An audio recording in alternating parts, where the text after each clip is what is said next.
Chapter 1650, Overwhelming Advantage. Chapter 1650, Overwhelming Advantage.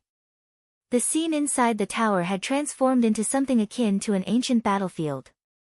Hundreds of thousands of players fought as screams and explosions echoed throughout the tower. Many adventurer team members, who participated in this struggle for the Primordial Divine Ruins entry slots for the first time, were dumbfounded by the view before them. They even found it hard to move their feet. Amazing! So, this is the struggle for the Primordial Divine Ruin? This battle is too fierce. Even expert players are no different than ants here. Many adventurer teams and normal guilds, which had planned to participate, watched the battle in a daze from the sidelines.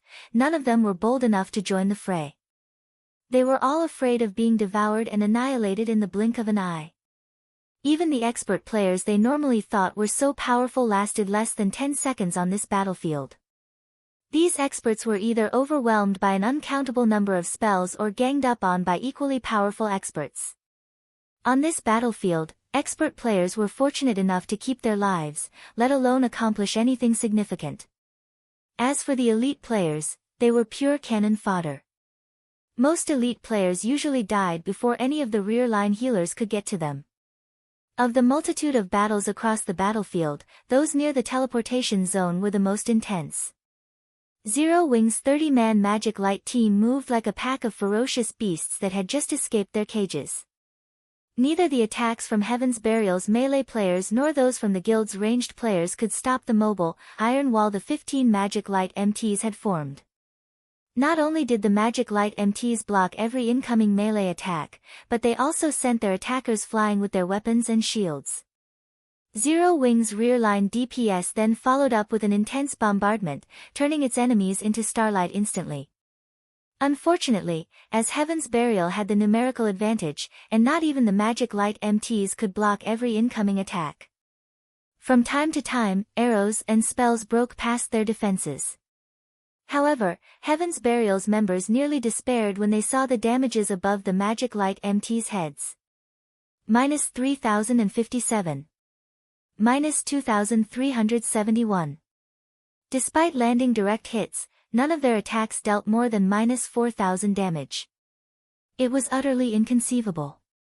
Every Heaven's Burial expert present wore top-tier equipment, and even against top-tier MTs of the same level, their direct hits dealt at least minus 5,000 damage.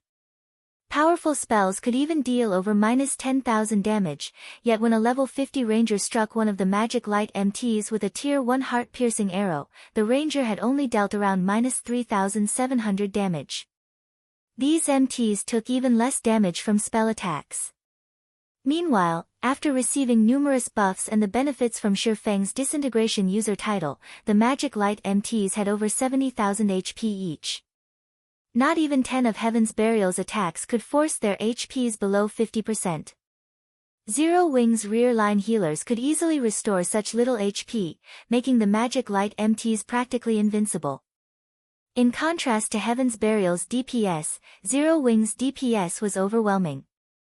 Zipping, for example, easily dealt over minus 3,000 damage to Heaven's Burial's MTs with his normal attacks alone.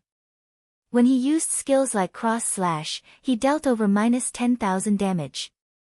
Unlike Zero Wing's MTs, Heaven's Burial's MTs only had around 50,000 HP. Zipping only needed a few attacks to devour most of an MT's HP by himself. Coupled with the ranged attacks from Zero Wing's rear-line DPS, the enemy MTs were dead before their healers could cast any healing spells. In the short moments since the battle had begun, Heaven's Burial had suffered several hundred casualties, and every one of them had been an expert player. Damn it! Why is there such a huge difference in our basic attributes? Confusion tore at Lei Jingyang as he watched Zero Wing's magic light team move closer to Heaven's Burial's ranged classes and healers. He simply could not fathom how Zipping and the others had such high basic attributes. Heaven's Burial's expert members were all geared in top-tier equipment, and even if Zipping's team wore level 50 fine gold set equipment, the difference should be this massive. He even wondered if the magic light team's members had activated berserk skills. However, he was certain that none of them had. He was confident that Zero Wing's members hadn't activated Berserk skills because all of the various major powers had silently agreed not to use such skills in this struggle for the entry slots. There were two reasons for this agreement. The first was that every power participating in this struggle doubtlessly had some members who could use Berserk skills. If everyone used these skills, nothing would change. Berserk skills' long cooldowns was the second reason. On the off chance that they'd encounter trouble in the Primordial Divine Ruin, they'd likely be annihilated if they couldn't use their Berserk skills. However, Lei Jingyang didn't know that, although Yu Zipping and his companions appeared to be wearing level 50 fine gold set equipment, the magic light set's basic attributes could rival level 50 dark gold set equipment. This was the reason that the gap between their basic attributes was so vast. This fight was on par with a player in a full set of secret silver equipment trying to contend with a player in dark gold equipment. Such a massive gap was only natural when both sides had similar combat standards. Moreover, the Conqueror Party's performance was also impressive. Although the Conqueror Party's basic attributes weren't as high as the Magic Light team members, their combat standards were higher. When they worked together, they could exhibit even greater combat power. Hence, the destruction the Conqueror Parties caused on the battlefield was in no way inferior to the Magic Light teams. Even Lei Jingyang's prided Thunder Legion was forced back. Meanwhile, the various superpowers' upper echelons, who had kept a constant eye on Zero Wing, were astounded. Despite Zero Wing's less than 2,000 players, it actually overwhelmed and suppressed Heaven's Burial and Blackwater's combined army of 7,000 experts and 10,000 elite players. Boss, we can't hold on for much longer. At this rate, they'll chase us out of the teleportation zone, one of the Thunder Legion members on the front lines hurriedly shouted through the team chat. I know. All of you, get ready. Lei Jingyang said, grinding his teeth as he took 5 dark gray crystal balls from his bag. He had planned to save these as a trump card to surprise the other superpowers, he had never expected to need them so soon. Following which, he turned to Falling Fire beside him and said, Brother Fire, I'll have to rely on you for cover fire. Relax. Although they have superior basic attributes, they're all Tier 1 players. They're nothing compared to Tier 2 players, Falling Fire said, disdain flashing in his eyes as he watched the distant Zero Wing members. Good. Lei Jingyang then began to chant an incantation to activate the 5 crystal balls. Suddenly, the 5 gray crystal balls shattered, and 5 dark gray magic arrays appeared around Lei Jingyang. Shortly after, 5-meter-tall figures emerged from these arrays. They were humanoid creatures covered in sharp spikes and radiating dense evil energy. These 5 humanoid creatures were none other than Grand Lord-ranked evil demons. The frightening aura these Grand Lords radiated stunned everyone in the tower. Level 70 Grand Lords. Such monsters were on par with natural disasters to current players.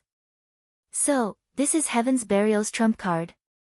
Yuan Tiexin's expression darkened upon seeing the evil demons.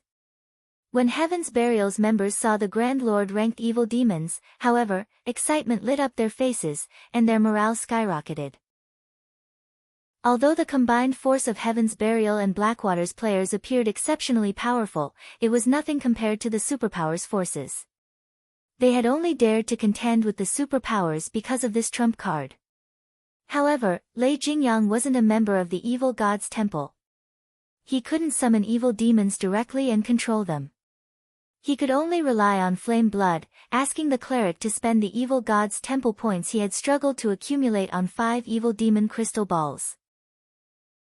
Each evil demon crystal ball allowed players to store 1 evil demon within, and even non-evil god's temple players could use the crystal balls to summon and control the stored evil demon. However, the cost was painful.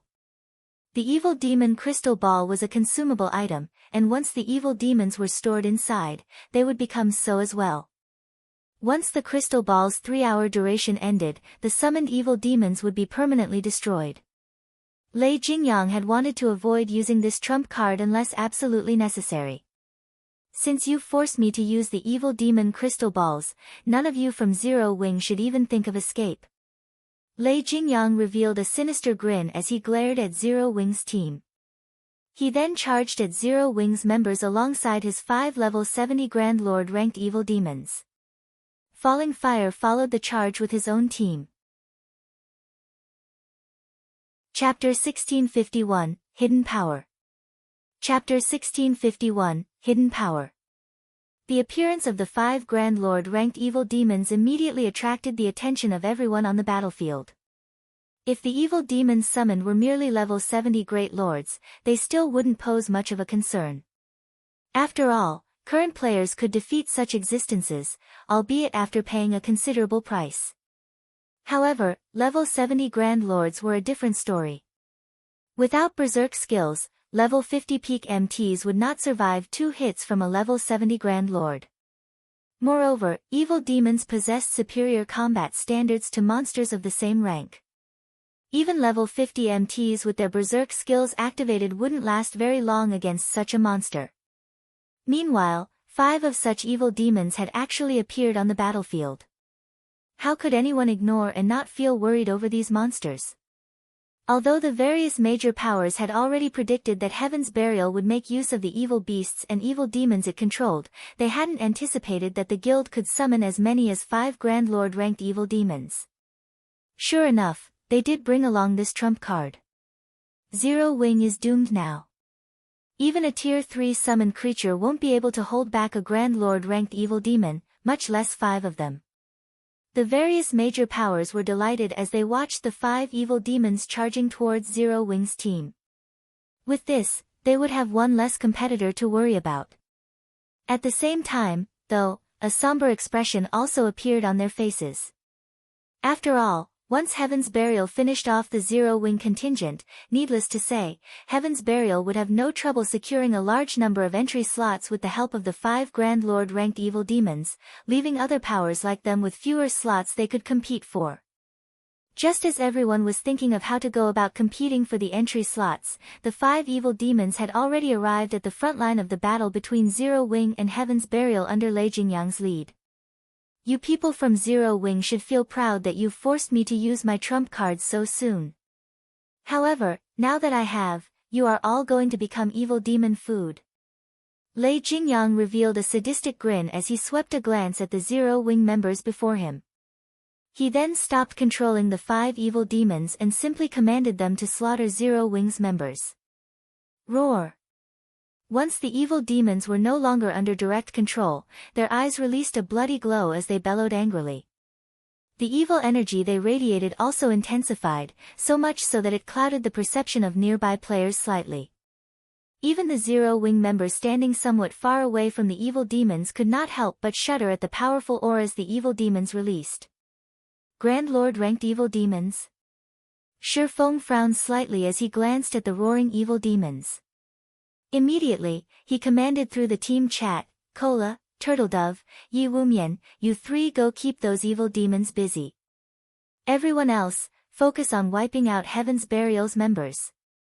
Evil demons? That's not a bad opponent. Cola licked his lips in eagerness as he looked at the evil demons. It's a good opportunity to test my new equipment. Currently equipped with the Trembling Crown and Trembling Shield, Turtledove was also brimming with fighting spirit.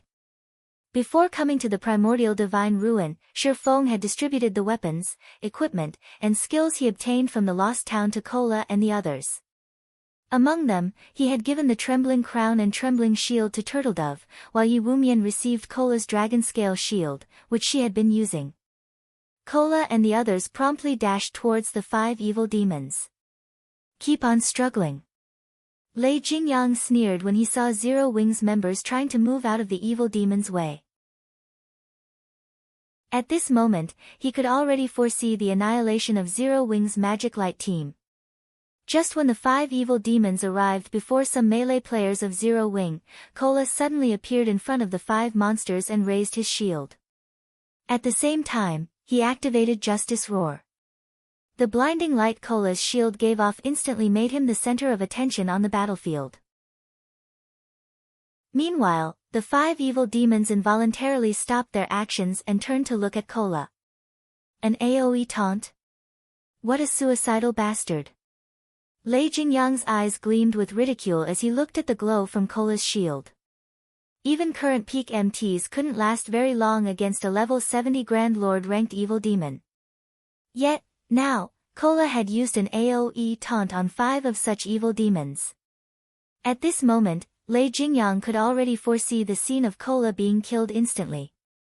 As if summoned, the 5 evil demons instantly appeared before Cola, with one evil demon already swiping its right claw at the male guardian knight. So fast. The evil demon's attack astonished the spectating crowd, which could just barely see the afterimage of the evil demon's claw. If it were up to these players, blocking or dodging the monster's attack would be impossible. Needless to say, if they were its target, they would no doubt be killed instantly. Pang! However, the scene that occurred a moment later was utterly different from everyone's expectations.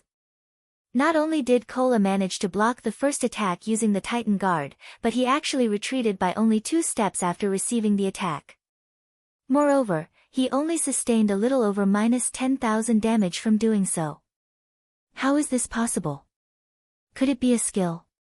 The nearby spectating crowd was stunned by this scene. Just as everyone was wondering what Cola did to take so little damage, another 2 evil demons launched attacks on Cola, their claws blurring. Pang! Pang! Another 2 crisp clangs rang out. Cola was forced to retreat by a total of 4 steps, and 2 damages above -10,000 also appeared above the Guardian Knight's head. However, even after receiving 3 attacks that dealt over -10,000 damage each, he still had over half his HP remaining. Not bad. Their strength should be roughly the same as a level 60 specialized Grand Lord. Cola revealed a faint smile at the faint numbness in his arms. To him, someone who possessed over 80,000 HP, attacks that dealt around -10,000 damage were entirely within his tolerance range. When Cola noticed the last 2 evil demons attacking him as well, he decided to activate Titan's Will, the skill reducing the damage he received by 90% and increasing his attack speed by 100%, movement speed by 30%, and starting movement speed by 80% for 20 seconds. When the 2 evil demons' claws collided with Cola's Titan Guard, 2 dazzling flashes appeared. This time, however, not only did Cola not retreat by a single step, but even the damage he received from each attack was just a little more than -1,000, that was practically a negligible amount. Following which, several healing lights fell on him, instantly replenishing his HP to full. So, this is Zero Wings Chief MT. He's so strong. Everyone's eyes nearly fell out of their sockets when they saw Cola actually going toe-to-toe with the 5 Grand Lord-ranked evil demons. If it were them, a single Grand Lord-ranked evil demon would be beyond their means. Yet, despite going up against 5 of such evil demons, Cola still seemed to have plenty of energy to spare. Right now, it looked as if these 5 evil demons were actually fake evil demons.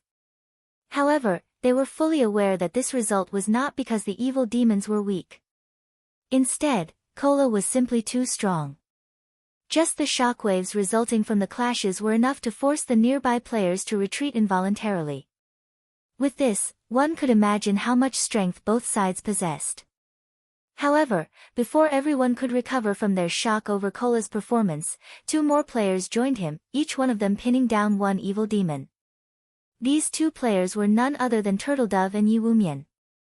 The moment these 2 MTs appeared, they immediately used a taunt skill and solidified their aggro on their respective targets. Very quickly, 2 evil demons peeled away from Cola. However, this was still not the most shocking part. The crucial point was that both Turtledove and Yi Wumian actually possessed defense that was in no way inferior to Cola's. In fact, when the female guardian knight Turtledove blocked an attack from her Grand Lord, she received only a little over -8,000 damage, which was far less than the damage Cola received. This showed that her defense was above even Cola's. As for HP, due to the various team buffs, Yi Wumian had over 75,000 HP. Meanwhile, Turtledove, who was equipped with epic set equipment, possessed over 80,000 HP, just like Cola. Meanwhile, due to Cola, Turtledove, and Yi Wumian's appearance, the evil demons, whom everyone thought would be able to create a huge ruckus, were now thoroughly suppressed. Damn it! How can their defense be so high? Lei Jingyang was momentarily stupefied when he saw this scene. However, a possibility that made his entire body shudder came to mind soon after. Could they have been promoted to Tier 2 as well? Chapter 1652, Tier 2 vs Tier 2. Chapter 1652, Tier 2 vs Tier 2. Inside the teleportation zone, the 5 level 70 Grand Lord ranked evil demons furiously attacked the MT trio from Zero Wing, their speed extremely fast. Many expert players present inside the tower could not keep up with the monster's movements, yet Cola and the other MTs blocked every attack of the evil demons using their shields. Moreover, they did so very casually. Meanwhile, any expert player that accidentally came into proximity of their battle would get killed by the battle's shockwaves. They're able to stop even 5 Grand Lord ranked evil demons? Purple Jade wore an incredulous look on her face as she watched Cola, Turtledove, and Yi Wumian going up against the evil demons. Even the peak MTs of the secret pavilion would need to activate their berserk skills to go up against a level 70 Grand Lord. However, Cola and the other 2 MTs could actually hold back the evil demons without using any berserk skills. Moreover, they were even at a numerical disadvantage. Zero Wing is truly extraordinary. It's no wonder Rain is so adamant in working together with the guild. Quiet Melody, who was commanding the Sacred Temple's members in battle, could not help her surprise when she sent a glance at the distant evil demons. Now, she more or less understood why Phoenix Rain had decided to partner with Zero Wing early on in the game. Phoenix Rain's insight was indeed many times more acute than Nine Dragons' Emperor's. Meanwhile, Zero Wing's members also had their morale boosted further after seeing the MT Trio's performance. Brimming with fighting spirit, they started putting even more effort into suppressing Heaven's Burial's members. Damn it! How is this possible? Lei Jingyang was filled with envy as he looked at Cola and the other 2 MTs. Why does Zero Wing possess 3 Tier 2 MTs? Not only did Heaven's Burial receive financial support from major corporations, but it had also managed to recruit plenty of expert players. Despite all this, the entire guild had only 3 people that succeeded in their Tier 2 promotion even until now. The guild had invested everything it had to help these 3 players complete their promotion quests after they reached level 50. Moreover, unlike other classes, MT classes faced much more difficulty with their Tier 2 promotions. Although Heaven's Burial had attempted to help its MTs with their promotions, all of those MTs failed. On the other hand, Zero Wing actually possessed 3 Tier 2 MTs. The value of Tier 2 MTs was much greater than that of Tier 2 players of other classes. After all, the majority of a guild's weapons and equipment came from dungeons. If a guild possessed powerful MTs, it would have a much easier time raiding dungeons. Boss, what should we do? Those 5 Grand Lords are all pinned down right now. We're also still getting pushed back by Zero Wing. At this rate, we'll be chased out of the teleportation zone, the level 50 ranger commanding the battle asked worriedly. Although their side had an overwhelming advantage in numbers, Zero Wing's members were simply too powerful. Thus far, their side had already lost over 1,000 players. In contrast, Zero Wing's death toll amounted to only a little over 100. Most importantly, the 30-man Magic Light team had yet to suffer a single casualty. All ranged DPS, change targets, and focus fire on those 3 MTs of Zero Wing. I refuse to believe that Zero Wing will have another method to stop the evil demons once we get rid of the 3 of them. Lei Jingyang commanded through the team chat. After saying so, Lei Jingyang personally led a team of 20 experts, followed by Falling Fire's team, and charged at Cola, Turtledove, and Yi Wumian. Although it was indeed surprising that Zero Wing possessed 3 Tier 2 MTs, both Falling Fire and Yi were Tier 2 players as well. If they went up against the MT trio, they would not necessarily be the one to lose. Not to mention, Cola and the other 2 still had to tank 5 evil demons. Very quickly, Lei Jingyang and the others arrived within 40 yards of the Mount Trio. Die! Like throwing a javelin, Lei Jingyang hurled the great sword he carried at Kola, arcs of silver electricity appearing around the weapon as it left his hand. In mid-flight, the greatsword suddenly split into a dozen serpents made out of silver lightning. Meanwhile, unlike normal spells and arrows, which could only move in a straight line, the serpents slithered nimbly through the air towards Kola, their movement patterns changing constantly. The boss is getting serious. Zero Wings members are dead now. The eyes of the Thunder Legion members glowed when they saw this scene. The attack Lei Jingyang had just executed was a trademark move of his, a combination of his precision control and the additional skill of his greatsword, Electric Serpent Bites. Each electric serpent summoned possessed 120% of the user's strength. They also moved ridiculously fast, so much so that even top-tier experts would have trouble coping with just one of the serpents. Going up against a dozen electric serpents simultaneously would be a struggle even for peak experts of the same level, who would have no choice but to retreat temporarily. As for Falling Fire, who stood beside Lei Jingyang, he was not one to be outdone either. As he completed an incantation, 9 crimson magic arrays appeared on the ground around him.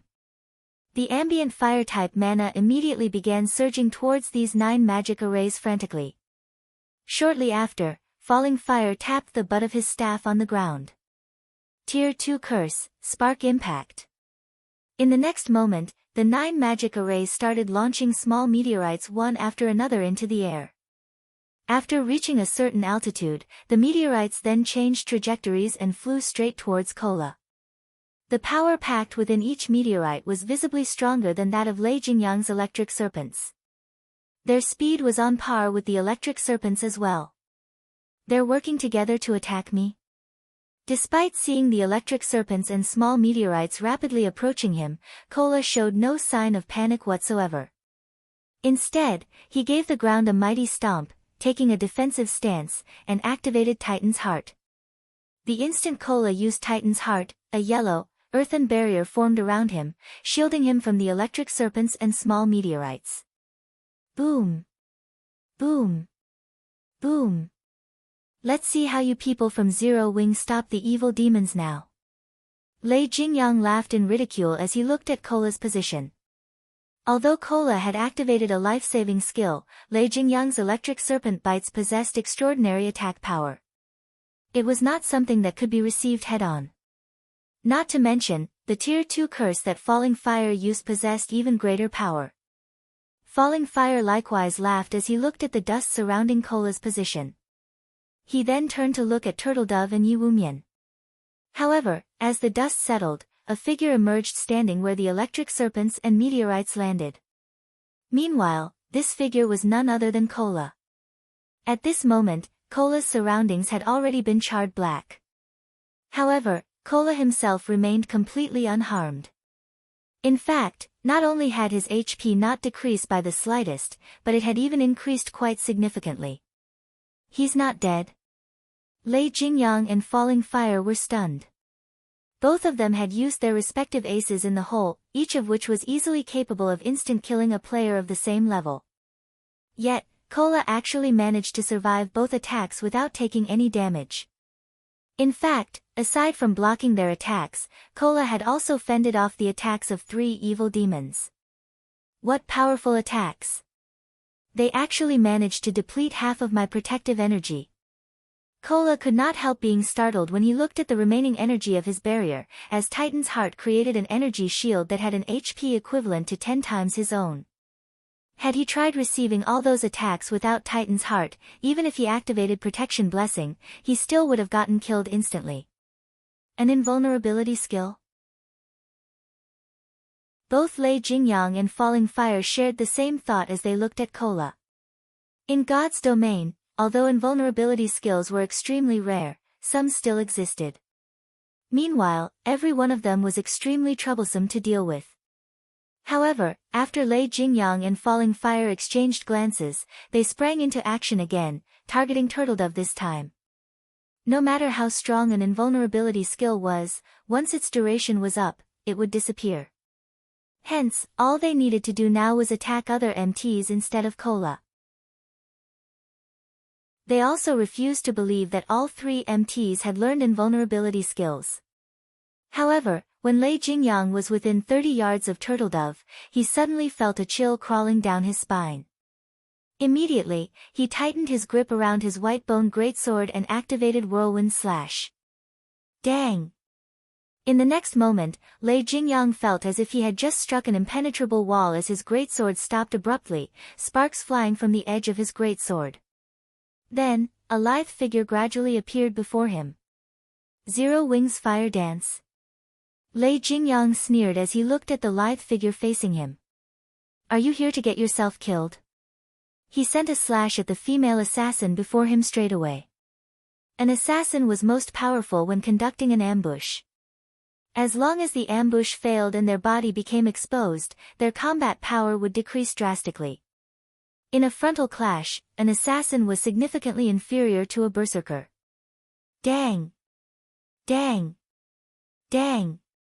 However, after exchanging several attacks with Fire Dance, Lei Jingyang started panicking. As a Tier 2 berserker, his strength should be overwhelmingly superior to most players at this stage of the game. Moreover, he was currently geared in 3 pieces of epic equipment. Despite that, not only did every one of the dozen or so attacks he had sent at Fire Dance get blocked, but his arms even started falling numb from the resulting impact. Could she be a Tier 2 player as well? Lei Jingyang could not help entertaining such a thought. However, even if Fire Dance was a Tier 2 assassin, it should be impossible for her to be superior to him, a Tier 2 berserker, in terms of strength. Lei Jingyang very quickly shook the thought out of his head and calmed himself. In terms of combat standards, he was no doubt superior to Fire Dance.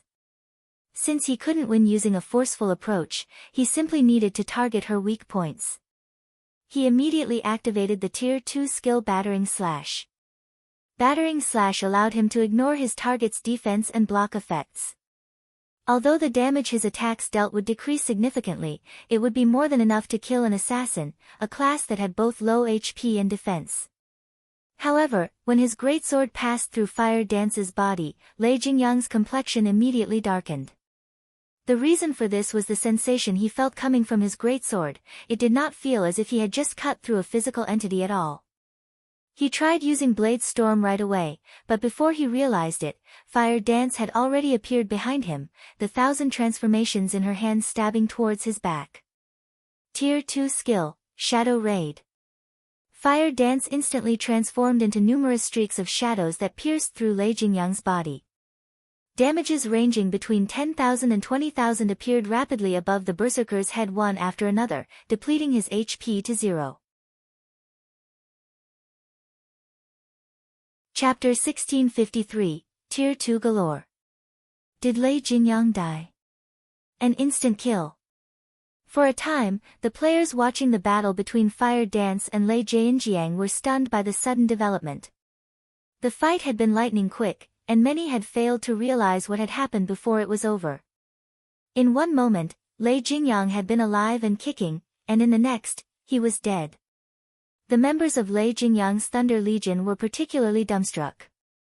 They all knew how powerful their commander was. Not only did he wield 3 pieces of epic equipment, but he was also one of 3 Tier 2 players in Heaven's Burial. The Berserker had over 53,000 HP, as well, which was in no way inferior to Tier 1 peak MTs of the same level. If Tier 1 experts like themselves had to face Lei Jingyang, they'd never be enough to take down the Berserker even with a 20-man team. Yet, an assassin had killed their commander with a single move. No matter how they looked at the situation, it felt unreal. Only Shi Feng knew how possible the feat truly was. After all, Fire Dance wielded a fragmented legendary weapon, which no epic weapon could compare to. Moreover, the assassin class was famous for its explosive damage, dealing significant amounts in a very short time. Meanwhile, Shadow Raid was Fire Dance's strongest explosive skill. If she landed a hit with the skill, even a Tier 2 Guardian Knight or Shield Warrior of the same level would stand on the precipice of death, if not die instantly, let alone a Tier 2 Berserker. After Lei Jingyang died, Heaven's Burial's members fell into a panic, confused about what to do next. Along with Lei Jingyang's death, the 5 Grand Lord-ranked evil demons he had summoned had disappeared. This was like salt in an open wound to Heaven's Burial's members. Kola, Turtledove, and Yi Wumian had already embedded their strength into their enemies' minds. Lei Jingyang's followers doubted that they had the strength to surpass a Grand Lord-ranked evil demon. Useless trash. He actually died so quickly. A deep frown pulled at Falling Fire's face as he watched Lei Jingyang's corpse transform into particles of light. He had never expected Zero Wing to have a Tier 2 assassin and 3 Tier 2 MTs. Immediately, he shouted through the team chat, "Everyone, retreat. Leave the teleportation zone for now. We'll re-enter from another side." At this stage of the game, it was extremely difficult for players to reach Tier 2.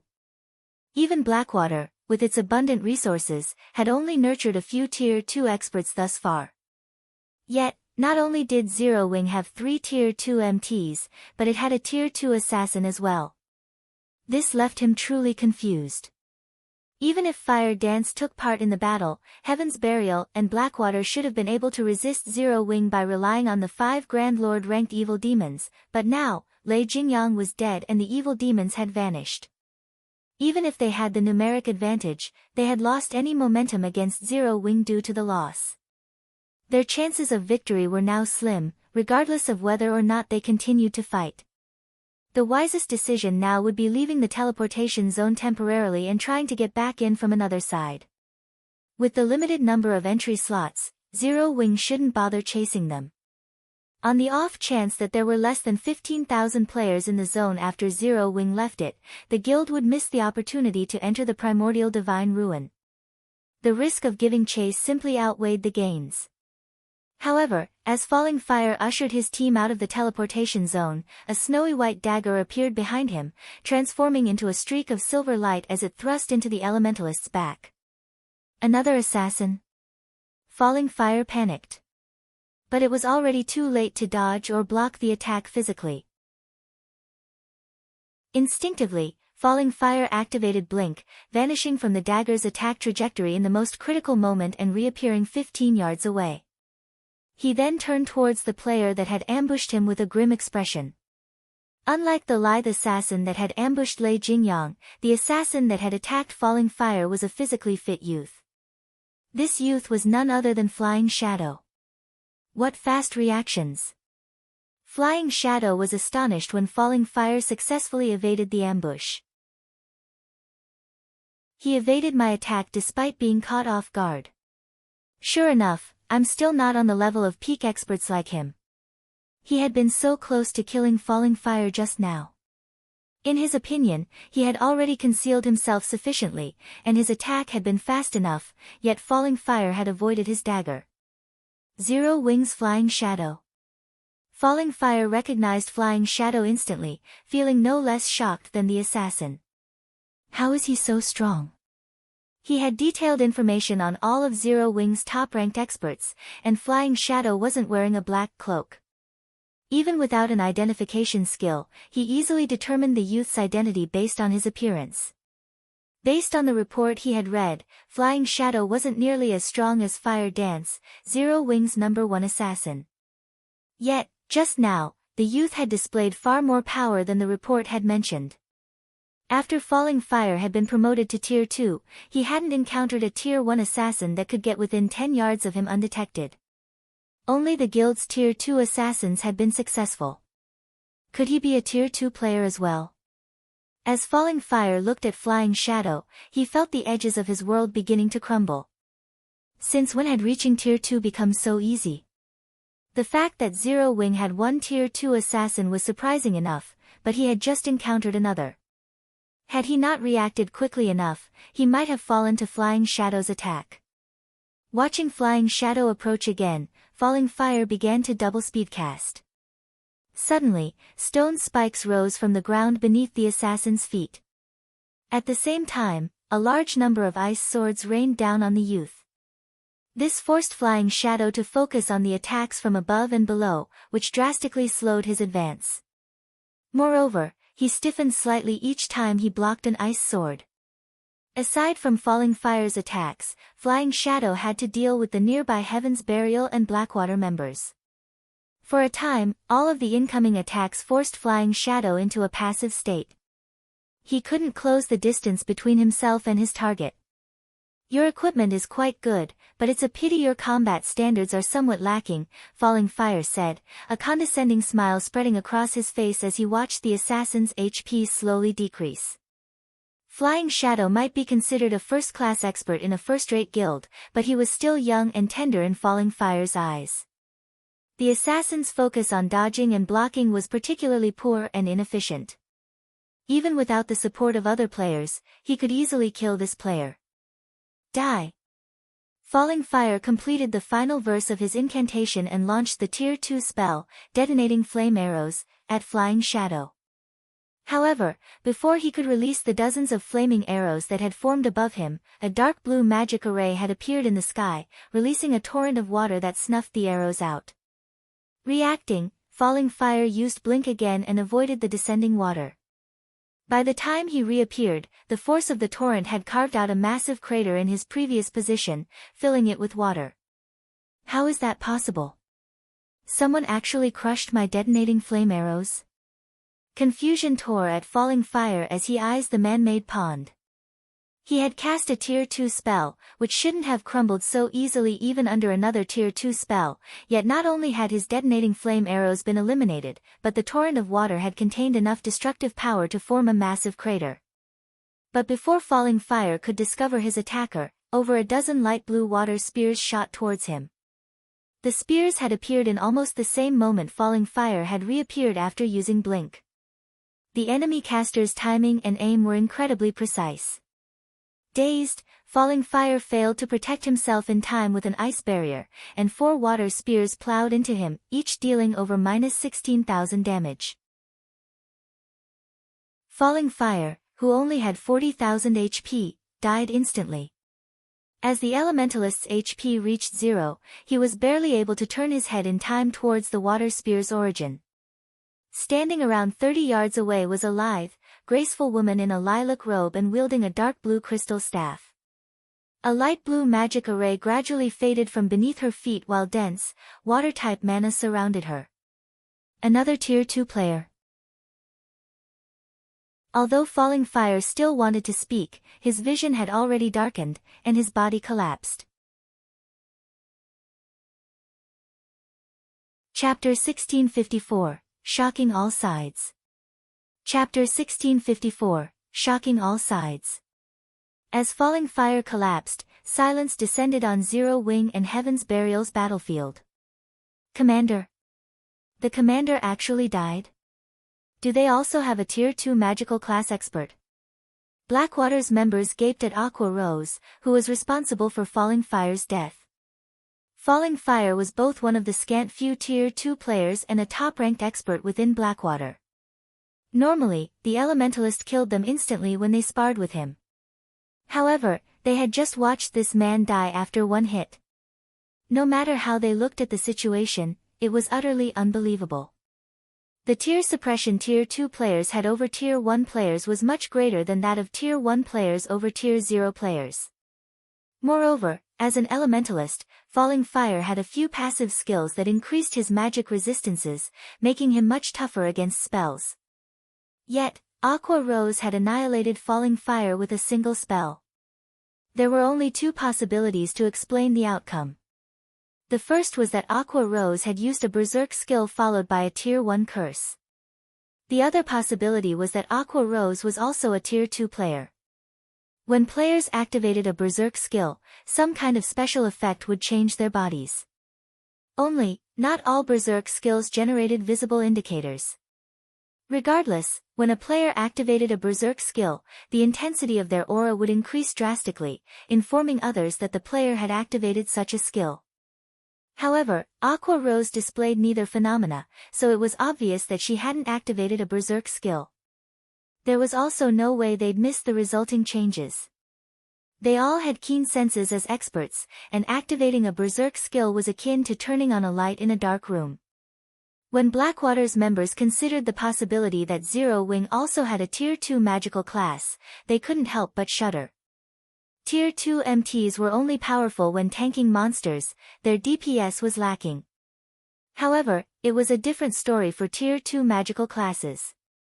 Magical classes already wielded extremely high DPS even at Tier 1, and they had more AoEs than other classes.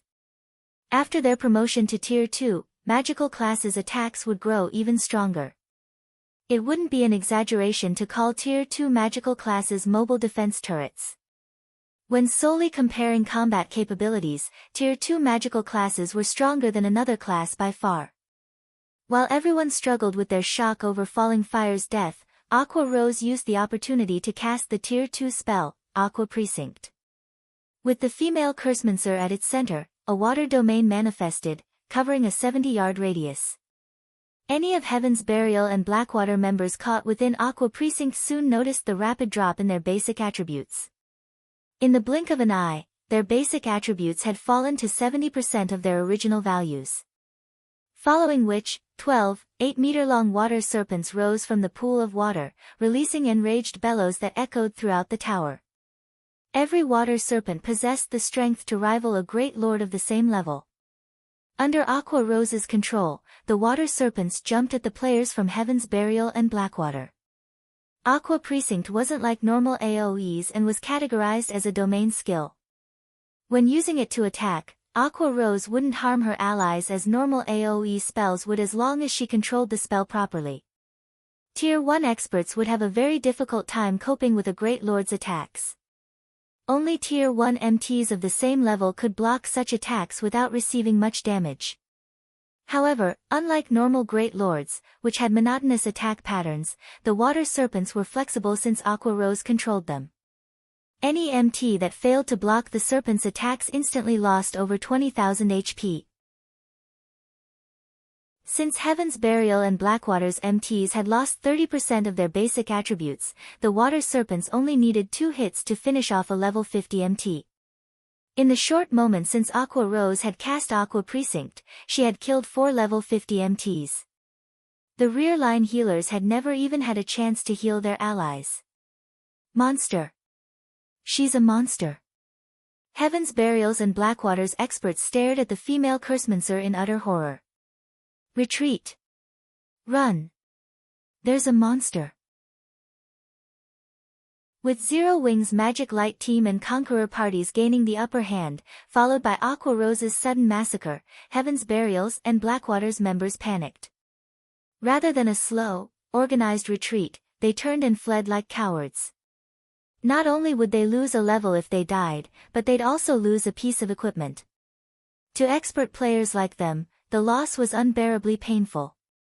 Hence, now that they knew that they were no match for Zero Wing, they wouldn't continue to throw themselves into the jaws of death. Furthermore, their commanders, Lei Jingyang and Falling Fire, had already died. Big Sis Aqua, you couldn't hold back a little? We've barely killed any enemies, yet you've already scared them all away. How are we supposed to earn extra income now? Shadow Sword and Zero Wing's other Tier 2 players sighed in frustration as they watched Heaven's Burial and Blackwater's members flee. They had previously held back because they were worried about scaring off their prey. It had actually taken quite a bit restraint to drag this battle out, yet their prey had run in fear of them before they could reap the benefits and slaughter them all. This frustrated Shadow Sword and the others. My bad. I'll be more careful next time, Aqua Rose said, sending her companions an apologetic glance. She hadn't expected Heaven's Burial and Blackwater's players to be so cowardly. Thus far, the battle between their guilds had been fairly even. In fact, Zero Wing wouldn't get off easily either if Heaven's Burial and Blackwater continued the fight. Yet, rather than stand their ground, the two guilds' members had turned and fled. This will work, too. Just kill as many as you can, but be careful to stay near the team and in the teleportation zone, Shifeng commanded. He was not particularly surprised by their enemy's response. Although Heaven's Burial and Blackwater's experts were no weaklings, the series of mental blows had thrown them into a panic. Fortunately, Heaven's Burial and Blackwater's reaction was a good thing for Zero Wing. At the very least, Zero Wing could now secure more entry slots for the Primordial Divine Ruin. Shadow Sword, Blackie, Violet Cloud, Rampant Blade, Alluring Summer, and Zero Wing's other Tier 2 players began to put all they had into their battles.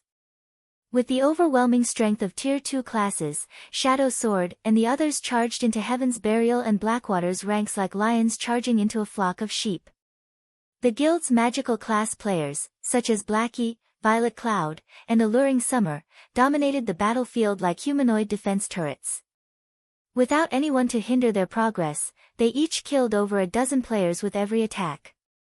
This only encouraged Zero Wing's other members to fight with more fervor. By the time Heaven's Burial and Blackwater's members left the teleportation zone, they had littered their path with corpses and equipment. The two guilds had lost nearly 2,000 experts since the battle had begun. The outcome was startling. If these casualties were only ordinary or elite players, the loss wouldn't be as painful, but the players Zero Wing's members had killed were all experts. These two guilds had lost just as many experts as there were in an ordinary, first-rate guild. Amazing. So, this is Zero Wing's strength? Didn't someone say that Zero Wing was no match for Heaven's Burial and Blackwater? Heaven's Burial sure is unlucky. Not only is it in danger of losing Ancient Rock City, but entering the Primordial Divine Ruin will also be a major challenge. The various major powers had been paying very close attention to the battle between Zero Wing and Heaven's Burial, and the superpowers present were no exception. However, none of them had ever imagined that this outcome was possible. Even Purple Jade, who had a high opinion of Zero Wing, had assumed that the guild would fight its enemies to a draw at best. Yet, Zero Wing had actually chased Heaven's Burial and Blackwater out of the teleportation zone while suffering minimal losses. This had completely exceeded her expectations. As for the various guilds and adventurer teams, which had planned to enter the teleportation zone near Zero Wing, shrank back in fear after seeing the guild's prowess in battle. "Commander, are we still going to charge in?" A level 50 shield warrior clad in black armor could not help but ask his commander. "Charge in? Are you suicidal?" "We're retreating. We'll go in from another side." Chapter 1655, 10 years too early. Chapter 1655, 10 years too early. After Zero Wing's victory over Heaven's Burial, the various superpowers in the teleportation zone couldn't help but reevaluate their opinions of Zero Wing. Sure enough, Zero Wing can be quite capable. No wonder they dared to ignore our guild's warning. It might not be a bad idea to consider partnering with them for the Primordial Divine Ruin raid, a middle-aged man in black armor muttered as he looked at Zero Wing's members with an interested expression. He carried a great sword with runes that radiated a chilling aura.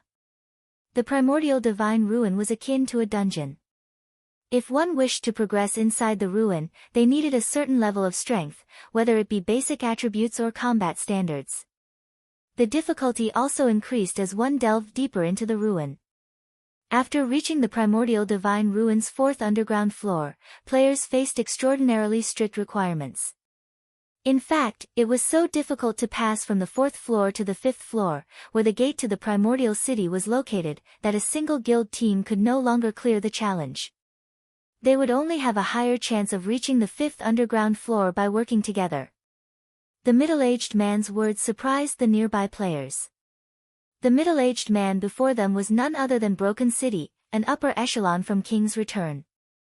He had been very famous in the virtual gaming world some years ago. Even King's Return's guild leader had to treat Broken City with respect. Broken City didn't praise players or powers very often. The last player Broken City had praised had become King's Return's present guild leader. Hence, King's Return's members found it truly surprising that Broken City would praise Zero Wing. "Uncle Broken, aren't you thinking too highly of them? They've merely repelled upstarts like Heaven's Burial and Blackwater. Zero Wing is still 10 years too early to work alongside us," the handsome youth beside Broken City said, scoffing. The youth wore dark gray plate armor and wielded a one-handed axe engraved with beautiful runes in his right hand while holding a tower shield made of scales in his left. Ocean, Uncle Broken must have his reasons for saying that.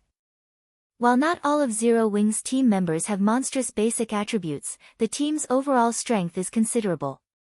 After entering the Primordial Divine Ruin, Zero Wing would make a good choice as a partner. Praying Lotus, who was garbed in a set of white, sacred robes, said as she shook her head.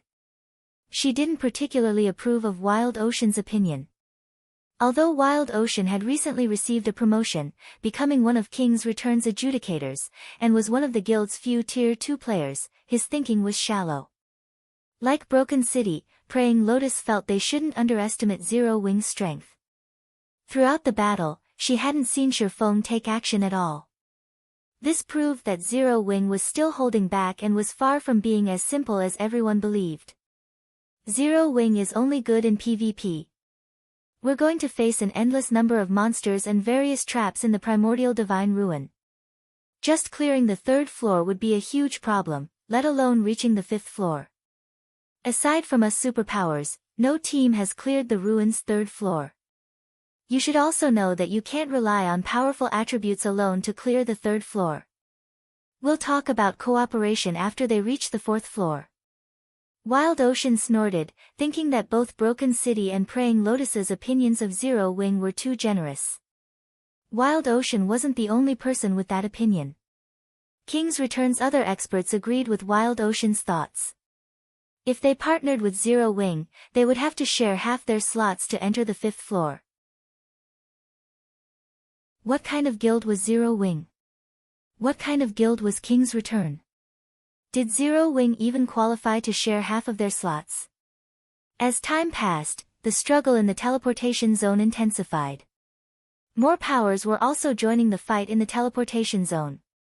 Now, even the various powers that had hesitated to provoke Zero Wing had decided to give it a try. The struggle for the entry slots lasted for over half an hour. This time, the struggle's intensity was unprecedented. Players' corpses littered the teleportation zone. In the end, the various superpowers still took the majority of the entry slots, while the Alliance of First-Rate Guilds and the Alliance of Top Adventurer Teams only claimed a small portion. Among the various powers that had participated in the struggle, Zero Wing's performance was the most extraordinary. Despite Zero Wing starting the fight with less than 2,000 members, they still had over 1,200 members inside the teleportation zone by the time the struggle ended.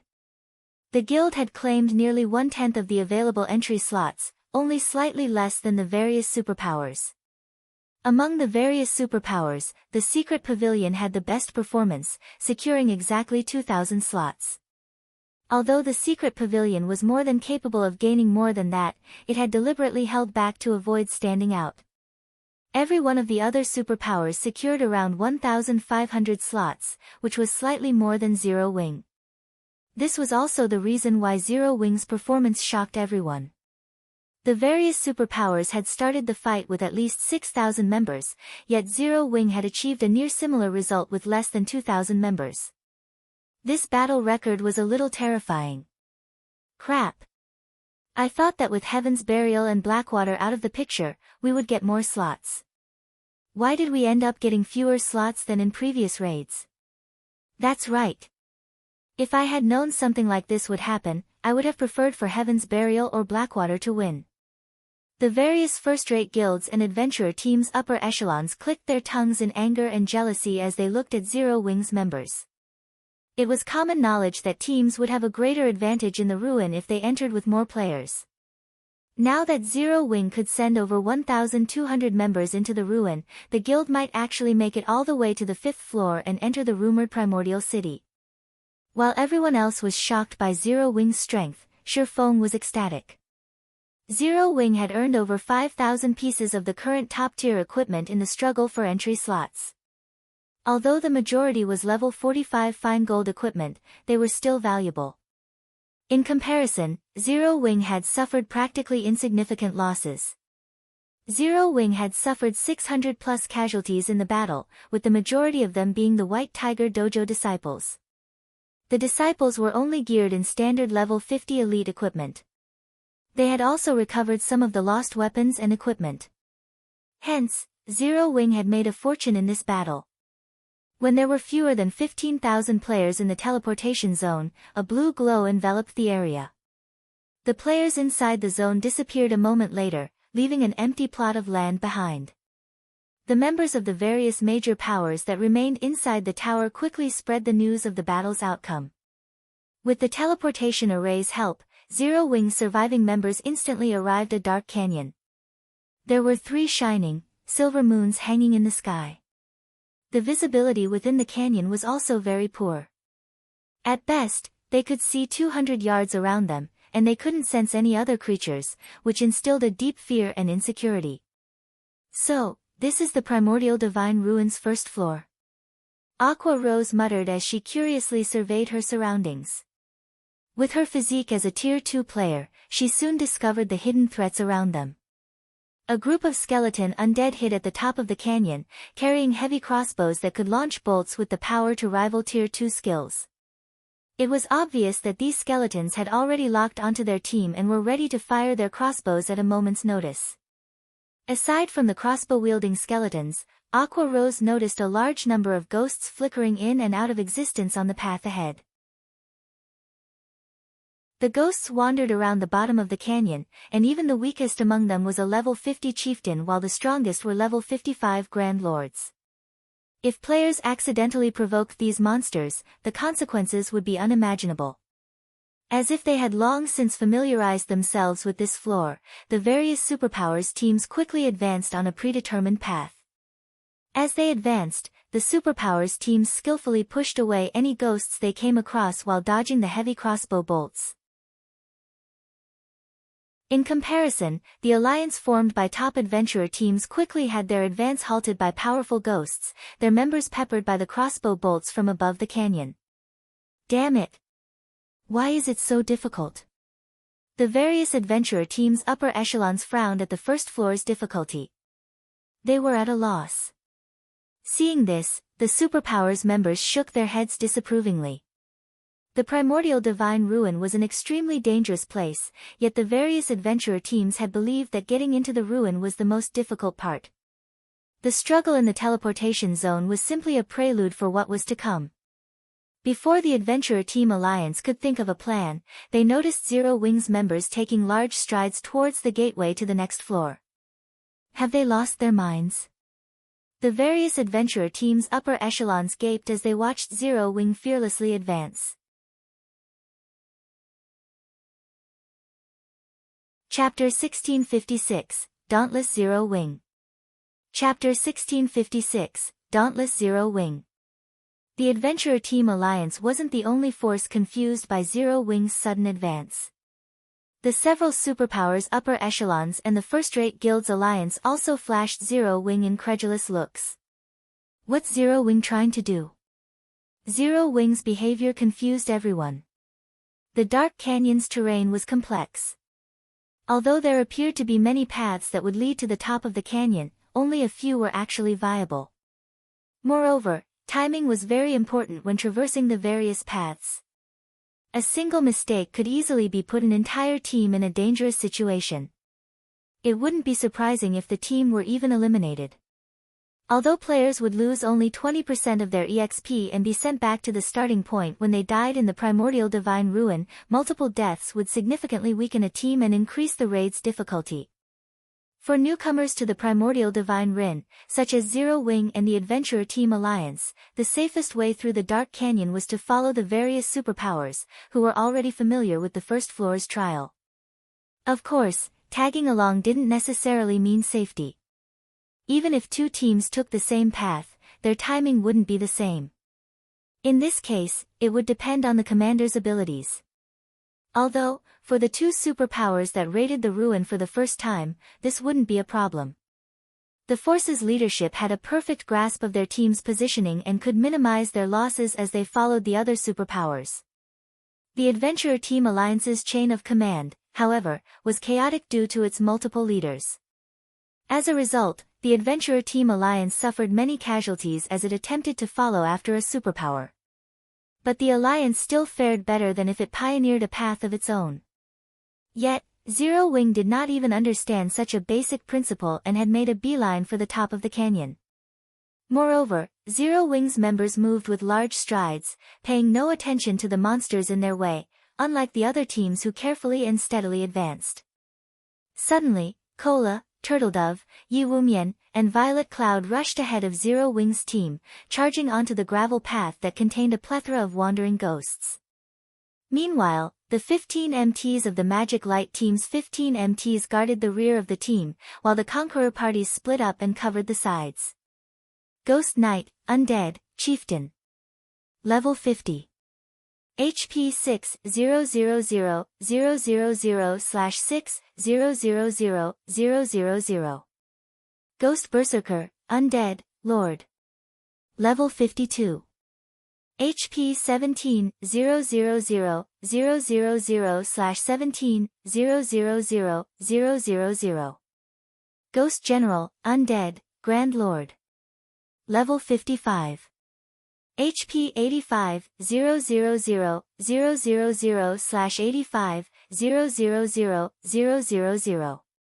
As Cola and the others moved through the canyon, the wandering Ghost Knights and Ghost Berserkers quickly discovered their presence. Like hungry wolves that had just discovered meat, the ghosts surged towards the MT trio. Are they trying to get themselves killed? Are they really trying to grind the ghosts as if they were common monsters? Everyone was stupefied as they watched Cola, Turtledove, and Yi Wumian attract more and more Ghost Knights and Ghost Berserkers. The Primordial Divine Ruin had an endless supply of monsters, and even if players killed these monsters, the awarded EXP and loot was insignificant compared to monsters outside of the ruin. Grinding these monsters simply wasn't worth the effort. Though, to the various powers present, it did not really matter even if a large number of Ghost Knights and Ghost Berserkers ganged up on them, as they were more than capable of defeating these monsters. Instead, the canyon's true danger came from the numerous skeletons stationed at its top. The bolts they fired from their heavy crossbows were as powerful as Tier 2 attacks. Even level 50, Tier 1 MTs would be forced to retreat by several steps and lose around 4,000 HP if they blocked one of these bolts with their shields. If struck directly, they would be dead after 2 or 3 hits. Hence, it was important when selecting a path through the canyon to choose one with favorable terrain that could be used to block the crossbow attacks and lower the chances of encounter ghost generals. In the blink of an eye, over 500 Ghost Knights and dozens of Ghost Berserkers chased after Cola and the others. Moreover, the skeletons on both sides of the canyon had aimed and fired their crossbows at the MT trio. However, Cola and the others paid no attention to the countless incoming attacks and continued to advance mindlessly, attracting more monsters as they went. The commotion had even lured some of the wandering ghost generals. Good. Everyone, charge. Follow Cola's group. Shifeng revealed a smile when he saw the swarm of monsters charge at Cola and the others. At this stage of the game, nobody was more familiar with Primordial Divine Ruins than him. He knew that Primordial Divine Ruins were survival tests. Although it was the first time he had visited the Primordial Divine Ruin in the Orc Empire, every ruin had nearly the same tests. It had been common knowledge in his previous life that the Primordial Divine Ruins' first-floor trial would become more dangerous as teams spent more time here. Take the various superpowers, for example.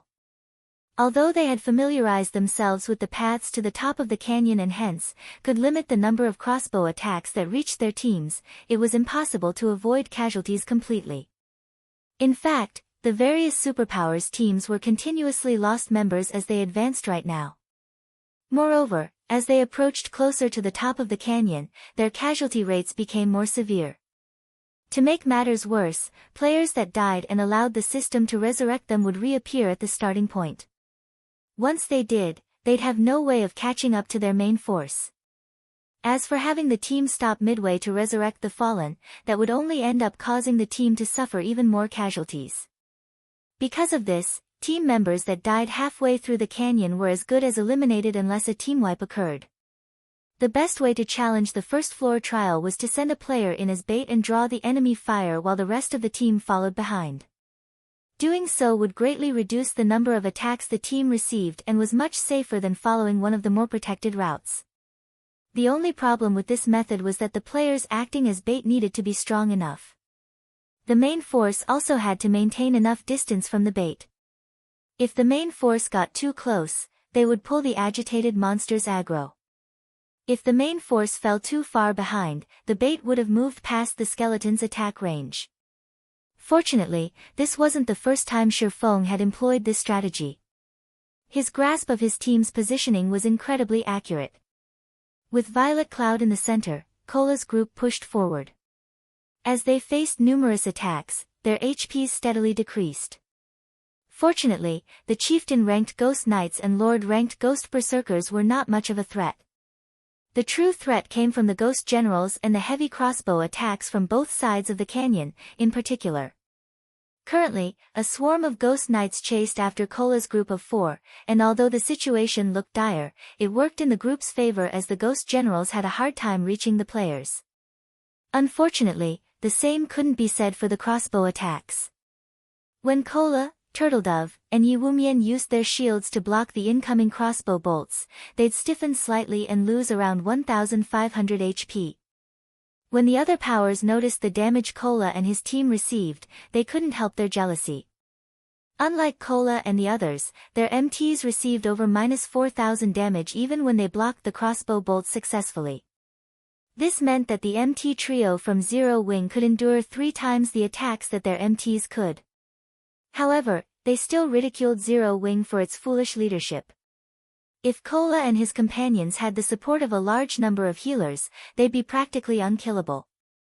Yet, Zero Wing actually let these 3 powerful MTs charge ahead on their own. It was a reckless waste of resources. With how the team utilized Kola and the others, it wouldn't matter if they could endure 2 or 3 more hits than other MTs. Sure enough, Kola, Turtledove, and Yiwumian's HPs began to decrease rapidly. In a short moment, they had lost more than 1/3 of their HPs. The various superpowers' upper echelons lamented the loss. The MT trio only had a single healer to support them, and it simply wasn't enough to keep the 3 players alive. But after another moment, the superpowers noticed something strange. Despite Kola, Turtledove, and Yiwumian's HPs having already fallen below the 25% mark, Violet Cloud hadn't prepared to cast any spells. What's going on? Isn't that girl a cleric? Or does she have some kind of grudge against those MTs? Everyone watched Violet Cloud in confusion. However, while the spectating crowd wondered about the young woman's hesitation, Kola took a look at his own HP bar. "Let's begin," Kola said. Rather than panicking, his voice contained a hint of excitement. Turtledove and the others then nodded in response.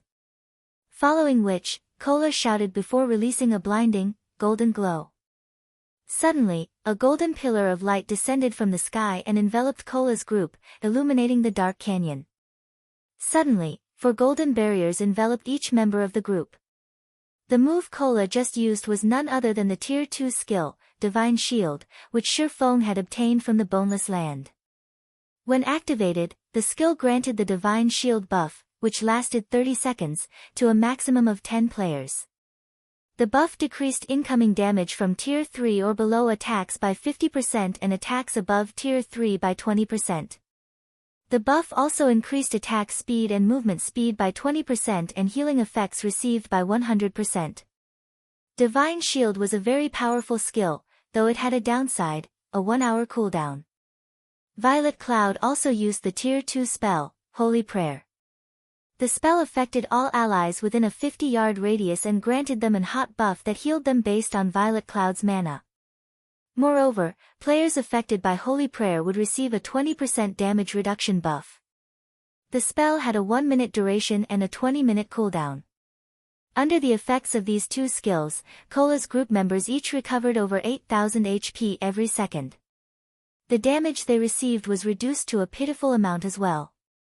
This turn of events allowed Kola's group to advance with ease while the rest of Zero Wing's team followed behind. In less than a minute, Zero Wing's members had reached the top of the canyon.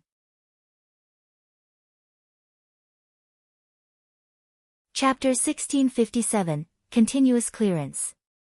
Chapter 1657, Continuous Clearance. The sounds of battle had filled the dark canyon, but as Zero Wing's members reached the top, the various powers, which were still engaged in combat, fell silent. That's actually possible. For a moment, everyone was at a loss for words as they stared at Zero Wing's members. They had invested a ton of effort and made numerous sacrifices during their previous raids to locate the best route up the canyon, and they would still suffer before they reached the safe zone at its top. Yet, Zero Wing had run for the top of the canyon without sparing their surroundings a glance. Not only had the guild team succeeded, but they had only lost a few dozen players, which was practically negligible. Sure enough, Zero Wing is extraordinary, Praying Lotus muttered, her eyelashes fluttering as she watched Shifeng, the commander of Zero Wing's team. No other guild would dare to be so bold. The two skills Kola's group had used were particularly powerful. Although they were not invulnerability skills, the combined effect had nullified the threat from both the ghosts and the heavy crossbows. They only got through thanks to powerful attributes and skills, Wild Ocean said, clicking his tongue. The next floors will be even more difficult, and basic attributes will become less important. If they try to pull another stunt like that, they'll get themselves killed. Pmichum. Praying Lotus did not rebuke Wild Ocean's words this time. After all, what the Shield Warrior youth had said was true. As players delved deeper into the Primordial Divine Ruin, the trials they faced would become more difficult. They would also encounter more and different traps. Rather than simply relying on raw power, players would have to rely on their technical abilities in the lower floors. The brute force method Zero Wing had used was only viable on the first floor. It wouldn't be possible to clear the following floors with the same method. Correspondingly, though, players would have higher chances of encountering opportunities and treasure the further they explored. There was practically nothing noteworthy in the ruins' first underground floor. One would be extremely lucky if they even came across a bronze treasure chest. Although players could also find combat techniques on the first underground floor, the chances of that were extremely slim. If one wanted better loot, they'd have to reach the Primordial Divine Ruins' third underground floor. Only the third floor and down offered level 50 plus top-tier equipment. At the same time, the chances of finding combat techniques and other treasures also increased. Shifeng didn't hurry towards through the ruin after reaching the top of the canyon. Instead, he had everyone rest in the safe zone. Players' stamina and concentration consumption were far more severe in the Primordial Divine Ruin than outside of it. If they did not rest, they might fail trials that should be passable. Meanwhile, the only places in which players could rest in the Primordial Divine Ruin were the system-established safe zones. Traps and monsters were present everywhere else, and if they relaxed, even for a moment, in these locations, they'd swiftly lose their lives. After Zero Wing's members had rested for some time, the various superpowers teams began to arrive in the safe zone, one after another. However, unlike Zero Wing, the various superpowers only had around 80% of the 1,500 plus members they had entered the ruin with. The rest of their players had to wait for the system to resurrect them, forming teams with other players to search for opportunities and treasure on the first floor. After everyone rested, they proceeded towards the second underground floor. The second floor contained a primal forest. Visibility here was even worse than in the first floor's dark canyon. Even Tier 2 players could only see up to 80 yards away. As players traversed the forest, they were bombarded by all kinds of spell attacks from out of nowhere from time to time. These spells packed a punch, and even Tier 2 MTs only survived after 3 or 4 direct hits. Tier 1 MTs were lucky to survive even 2 hits. If players wished to reach the next safe zone alive, they would have to rely on their individual reaction speed and decision-making. They'd have to dodge or block an attack instantly when targeted. Only by doing so would the healers have a chance of healing them. All the heals in the world wouldn't save them if a spell struck them directly. The ruin's second floor was also much larger than the first, a testament to the Primordial Divine Ruin's unique nature. As teams progressed, they'd encounter larger maps, forcing players to travel greater distances and face more danger. Shifeng didn't have any special strategy to get through the second floor's trial. He could only send in the Magic Light team and Conqueror parties to tank as many hits as possible, limiting the number of casualties the team suffered. Overall, Zero Wing didn't fare nearly as well as the various superpowers. Upon reaching the third underground floor, the increased difficulty was particularly evident. The necessary method to clear the third floor wasn't like the first two. The various attacks and traps players had to face had also changed.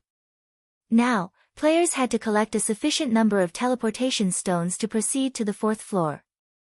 Each teleportation stone could only transport 100 players, and only the third floor's Grand Lord ranked monsters would drop them.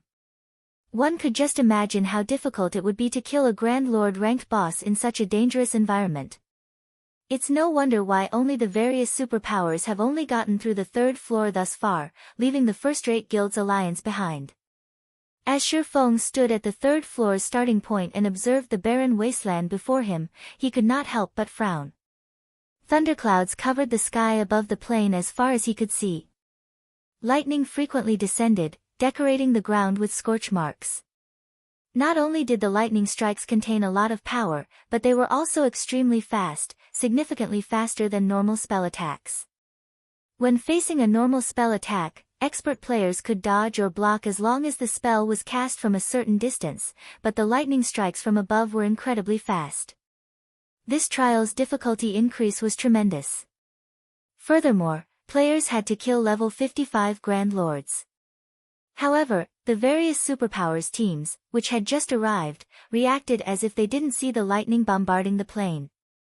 They quickly split into two groups, leaving one behind in the safe zone while the other boldly strode into the barren wasteland in search of Grand Lord-ranked thunder beasts and thunder elementals. Lightning continued to descend from the sky, but the superpowers members swiftly maneuvered around the strikes. Aside from a few unlucky players, who had been targeted by multiple lightning strikes, most were able to dodge the natural attacks.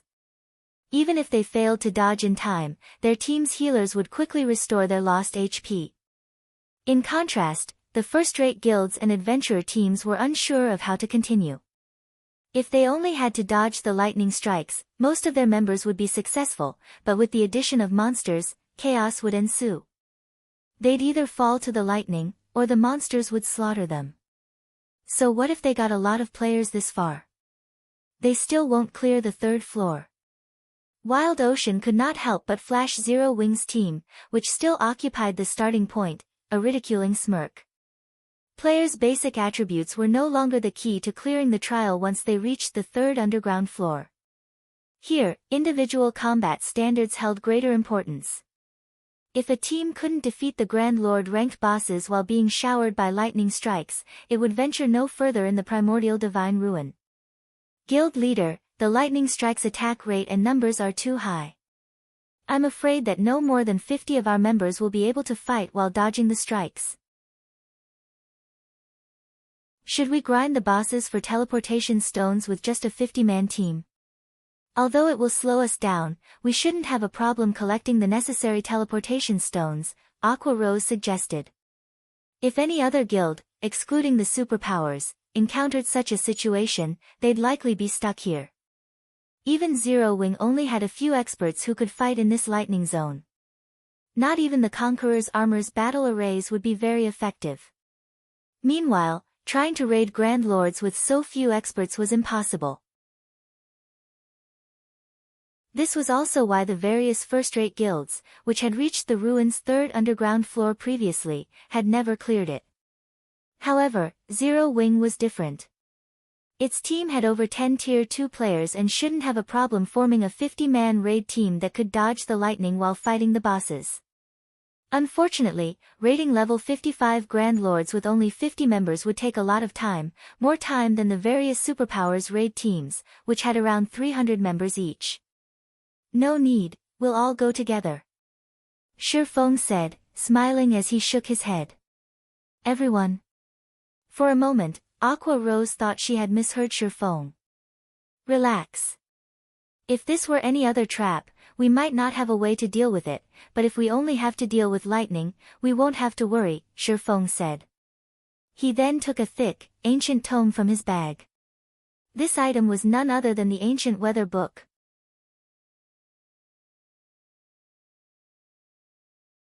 Chapter 1658, Might of the Ancient Book.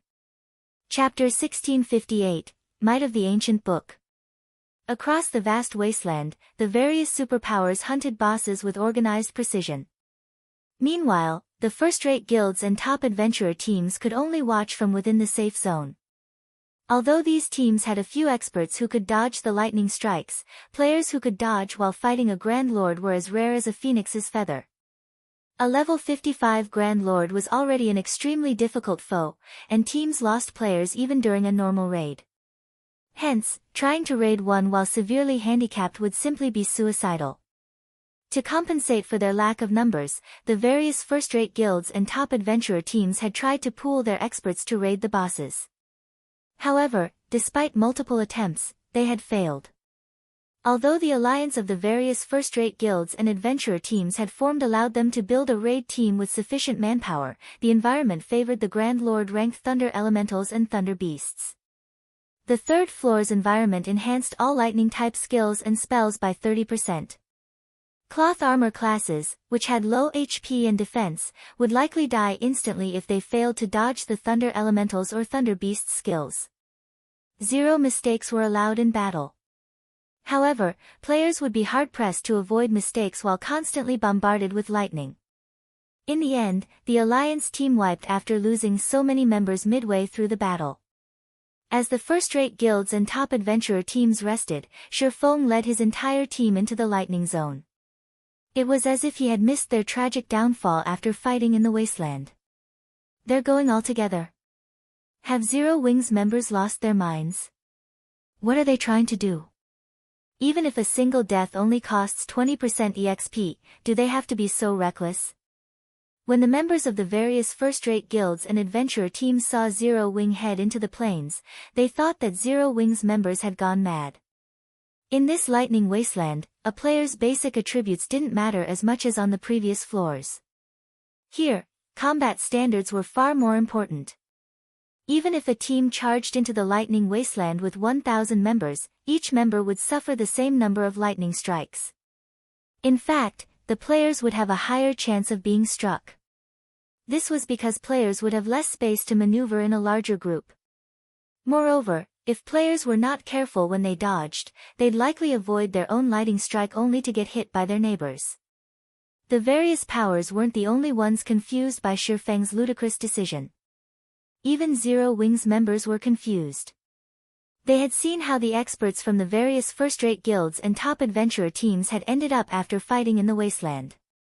They also knew that those expert standards were much stronger than theirs.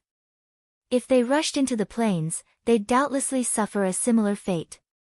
As Zero Wings members approached the safe zone's boundary and were about to enter the lightning zone, they couldn't help their growing nerves. Why are they here?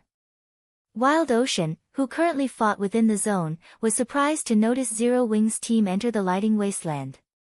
Are they that tired of living? Zero Wings' team had over 1,000 members, and if it tried to enter the zone with so many players, the number of lightning strikes that would descend on the team would be staggering. Not even superpowers like King's Return would pull such a stunt. Could Zero Wing be experimenting and trying to see how many of its members can survive a battle in the lightning zone? Praying Lotus, who was casting a healing spell, was just as stunned to see Zero Wings advance. As the various superpowers members wondered, one player from Zero Wing after another stepped into the zone. Watching 1,000+ players set foot into the lightning wasteland was extraordinarily eye-catching. Almost everyone kept a curious eye on Zero Wing's team, wondering how it planned to deal with the countless lightning strikes that would fall upon them. 3 seconds passed. 5 seconds passed. 10 seconds. However, not a single strike of lightning fell on Zero Wing's team. Every member on the team was alive and kicking, and they had an easy time defeating the multiple chieftain-ranked Thunder Elementals and Thunder Beasts that had charged at them. Where is the lightning? Why do those chieftain-ranked Thunder Elementals and Thunder Beasts seem weaker than the ones we're fighting? The watching players were stunned as they sent Zero Wings' team sidelong glances. They could not understand what was going on. Where were the lightning strikes that were supposed to descend? Could the lightning strikes have stopped because they have more people? Purple Jade was greatly confused as she watched Zero Wings members. The lightning was the most troublesome aspect about the Primordial Divine Ruins' third underground floor. Without the lightning strikes, the third floor's trial would just be a simple series of Grand Lord raids. If that were the case, the various superpowers could easily clear the floor. That's not possible. Other teams have dispatched even more players than Zero Wing in past raids, but this has never happened, Yuan Tiexin said, shaking his head. He, too, wore a confused look. Even Zero Wing's players were confused. Only Aqua Rose knew that this was Shifeng's doing. It seems this thing is quite effective. Shifeng smiled at the ancient weather book in his hands. The ancient weather book could change the weather in a 2,000-yard radius for 2 hours. Removing the thunderclouds in a specific area was a small task for the item. Without the lightning strikes, the third floor's trial posed no threat to his team members. Very quickly, Zero Wing's team located a level 55 Grand Lord rank Thunder Beast. Great Thunder Wolf, Thunder Beast, Grand Lord. Level 55. HP 88, 000/88, 000/000. Now, the boss, which had given the various superpowers painful headaches, was an ordinary Grand Lord to Zero Wing. With Cola, Turtledove, and Yiwumian taking the lead, and the Magic Light team's MTs tanking the nearby mobs, the rest of the team could focus on dealing damage. Moreover, without the lightning environment's boost, the Great Thunder Wolf's attacks were little more than tickles to Cola and his fellow MTs. The Grand Lord's normal attacks only dealt around -8,000 damage, while its skill attacks only dealt around -20,000. Even without Turtledove and Yiwumian's assistance, Cola could easily tank the Great Thunder Wolf. The other players launched frenzied attacks at the Great Thunder Wolf, each dealing several thousand damage. As the team fought, the Grand Lord's HP visibly decreased. Naturally, this made the various superpowers jealous. The Primordial Divine Ruins bosses weren't like field bosses. Their attributes wouldn't change, regardless of how many players raided them at one time. This meant that the more members a raid team possessed, the greater the team's advantage would be. Zero Wing's team had over 1,000 members, which was more than triple what the other teams possessed. Moreover, Zero Wing's members did not have to worry about avoiding lightning strikes. In less than 5 minutes, the Great Thunder Wolf fell before Zero Wing's members. Everyone on the team also gained a significant amount of EXP. Moreover, the Great Thunder Wolf had dropped 8 items in total thanks to Shifeng's divine providence. Although this didn't seem like much, it was above average for Grand Lords above level 50. When the various superpowers had killed their respective Grand Lords, they only got 5 items. Meanwhile, upon seeing the Great Thunder Wolf's loot, Shifeng had to admit that the Primordial Divine Ruins bosses were far more generous than the bosses in Team Dungeons. Out of the 8 items dropped, 1 was a teleportation stone, and 5 were level 50 weapons and pieces of equipment, 3 of which were fine gold rank and 2 were secret silver rank. The last 2 items were pages of incomplete combat techniques. An advanced combat technique? Shifeng was ecstatic the moment he saw the 2 sheets of lambskin parchment. Basic combat techniques would drop as complete items in the Primordial Divine Ruin, but advanced combat techniques and above would appear as pages. Players would have to gather every page to learn the combat technique. Excited, Shifeng immediately inspected the 2 parchment sheets.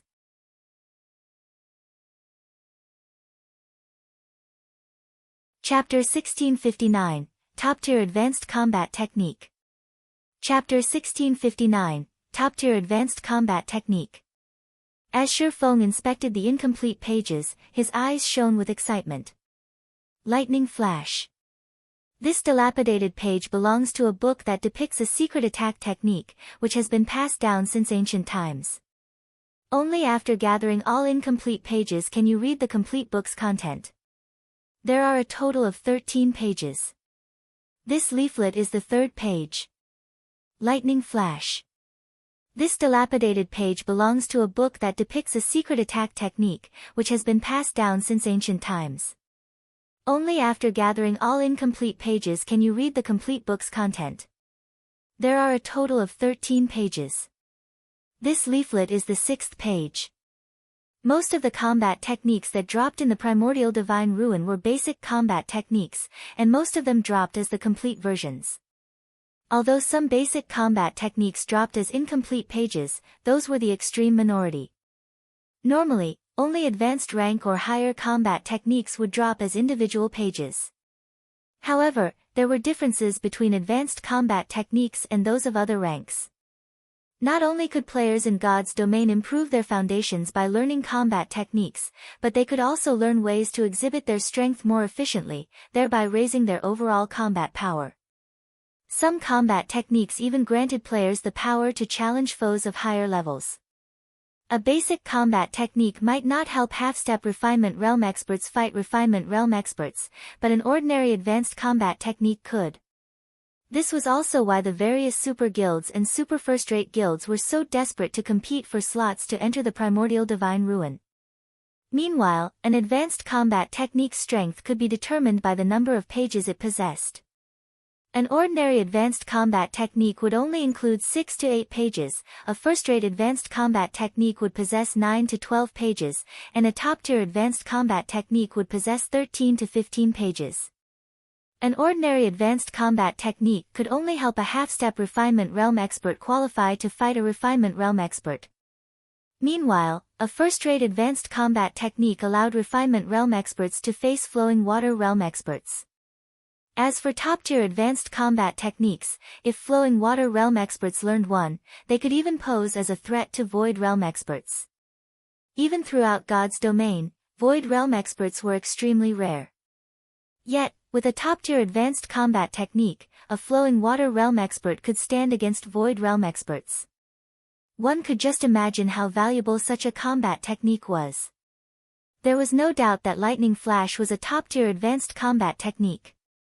Shi Feng had never expected to get lucky enough to find a top-tier advanced combat techniques pages, and moreover, it was an attack-type technique. Zero Wing didn't actually have any of these. If it were possible to collect the complete Lightning Flash secret technique, it would certainly help the guild's experts. Learning the technique would likely offer more benefits than the Conqueror's armor. The Conqueror's armor only gave its wearer the power to face Refinement Realm experts temporarily, and after all was said and done, it was only a piece of level 50 equipment. Once players leveled up, the equipment would be useless. It could not truly become part of a player's strength. An advanced combat technique was different. Once players learned it, they could put it to good use regardless of their level. It would also offer significant help when players challenged their promotion quests. Moreover, a complete advanced combat technique was different from secret technique tablets. Although the combat techniques one could learn from a secret technique were more powerful than advanced combat techniques, very few players could learn them. It was impossible to share those techniques with a significant number of players. However, a complete advanced combat technique took the form of a book. He could store the book in the guild warehouse, and guild members could read it as they wished. Setting aside whether or not players could actually learn the technique successfully, at the very least, everyone would have the opportunity to learn. In the past, the reason that experts from the various superpowers had an easier time with their promotion quests, rising through the tiers, than experts from first-rate guilds and below wasn't just better weapons and equipment. Rather, it was because their access to combat techniques was superior in both quantity and quality. Thinking up to this point, Shi Feng led his team in search of another boss rather than resting. The Ancient Weather Book only had a 2-hour duration, whereas it had a 10-hour cooldown. He might be able to wait for such a long time, but the Primordial City would not wait for him. Who knew if the Primordial City had an entry limit? If there wasn't one, they might be alright, but if there were, he and Zero Wing's members would lose their chance to enter the legendary city if they were too late. Hence, he had to cherish every second and minute of these 2 hours. Zero Wing's members continued to hunt one Grand Lord ranked Thunder Elemental or Beast after another. When the team encountered a Grand Lord in the barren wasteland, they'd pounce like a pack of hungry wolves. They behaved nothing like the players from the various superpowers, who returned to rest in the starting area after slaying 1 or 2 bosses. The various superpowers grew envious at seeing this. Without the threat from the lightning strikes, Zero Wing could casually slaughter these ready-made Grand Lords.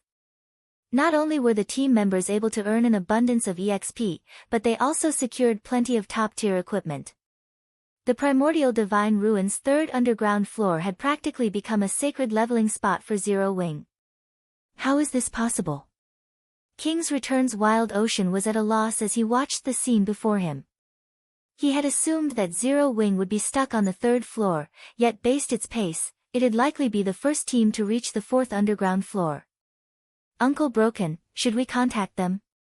Praying Lotus whispered to Broken City, who stood beside her. Thus far, the various superpowers had only reached the 4th floor. Not one of their teams had made it to the 5th yet. The 4th floor was simply too difficult, and there was no comparing it with the 3rd floor. With the current strength of King's Return's team, it could not clear the 4th floor alone. If King's Return wished to reach the 5th floor, it would have to ally with another team. However, doing so would leave the team fewer entry slots to the 5th floor. No. It is too soon. We'll send them an invite once they experience the 4th floor's wall, Broken City said, smiling as he shook his head. The 3rd floor's trial was child's play compared to the 4th floor. Not only did players have to face all sorts of attacks, but the Guardian boss was also a bona fide level 58 Grand Lord ranked archaic species. Even now, not a single superpower had dealt any damage to the Guardian boss. Although King's Return had prepared thoroughly this time, they had no more than a 30% chance of defeating the Grand Lord. Needless to say, Zero Wing's chances were even lower. While the various powers grinded bosses on the Primordial Divine Ruins' 3rd underground floor, news of Zero Wing's team completing the 3rd floor's trial quickly spread among the participating teams. The various large guilds and top adventurer teams from the kingdoms and empire neighboring the Orc Empire, in particular, had to re-evaluate their opinions of the guild. The various superpowers had, thus far, monopolized the Primordial Divine Ruins' 4th floor. The fact that Zero Wing had reached that floor proved that it could nearly rival those superpowers in terms of top-tier experts. At the very least, Zero Wing was definitely superior to first-rate guilds and top adventurer teams in this regard. However, a deathly silence had fallen over the meeting room within Heaven's Burial's ancient Rock City residence due to this latest information. Nobody could have imagined that, in one short day, Heaven's Burial would lose the massive advantage it had cultivated. And it was all due to Zero Wing. First, Zero Wing had shattered ancient Rock City's defensive magic arrays. Then, the guild had plundered their entry slots for the Primordial Divine Ruin. Now, Zero Wing was about to set foot on the ruin's 4th underground floor. Zero Wing. Singular Burial's expression twisted as he read the latest report. Heaven's Burial's reputation was in tatters. If they did not figure out a way to deal with this problem now, the guild would likely have a rocky path ahead even if they held on to ancient Rock City. Singular Burial spun towards Flame Blood, who sat beside him wrapped in bandages, and growled, "Flame, didn't you say that Beast Emperor needs the souls of 400,000 elite players to display his full strength in Star Moon Kingdom? Go, tell him that I will fulfill that request." Guild leader, are you planning on giving up on Star Moon Kingdom entirely? Flame Blood could not help his surprise. Beast Emperor's request was no laughing matter. It was both the last and worst option Heaven's Burial had. That's right. Since we can't have Star Moon Kingdom, what's the point in leaving it alive? Singular Burial nodded, a hint of madness flashing in his eyes. Although he did not want to admit it, he had to acknowledge the fact that Heaven's Burial had lost the struggle for Star Moon Kingdom. Regardless of whether or not they defended ancient Rock City, the necessary funds to repair it was still a problem. They also had to pay plenty in bounty claims each day. If they continued the battle with Zero Wing, it would only be a matter of time before the guild was finished, even if Heaven's Burial had the support of major corporations. If he wanted Heaven's Burial to survive, he had to give up on Star Moon Kingdom. I understand. I'll contact Beast Emperor right away. Seeing how serious Singular Burial was, Flame Blood inwardly lamented the fact that the man had become like this. He never thought that a guild like Zero Wing could actually corner Singular Burial, a genius, to this extent. Of the many years he had followed Singular Burial, this was the first time something like this had ever happened.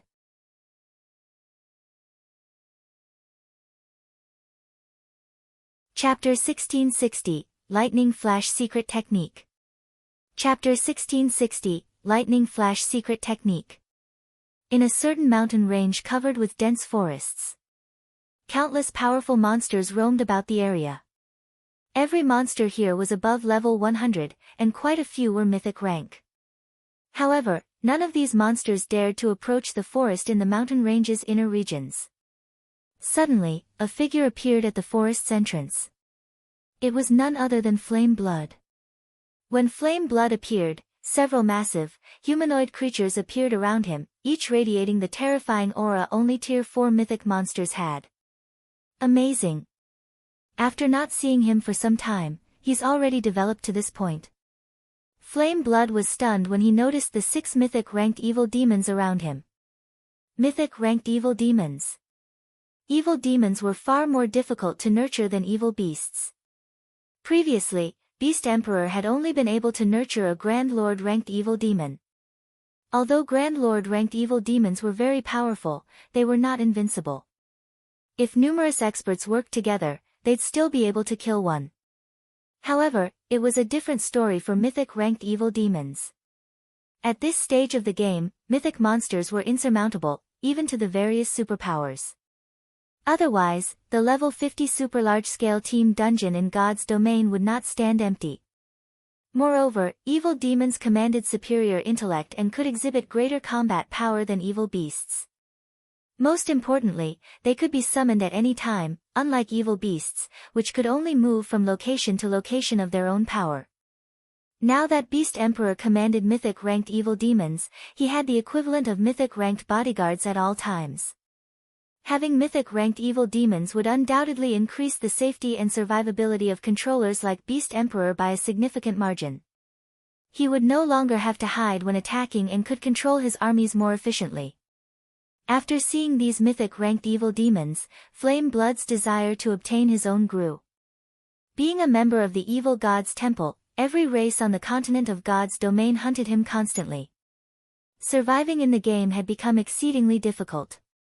Moreover, if players or NPCs captured him and sent him to the War God's Temple, his character would be sentenced to death in the truest sense, and he'd be forced to start all over again.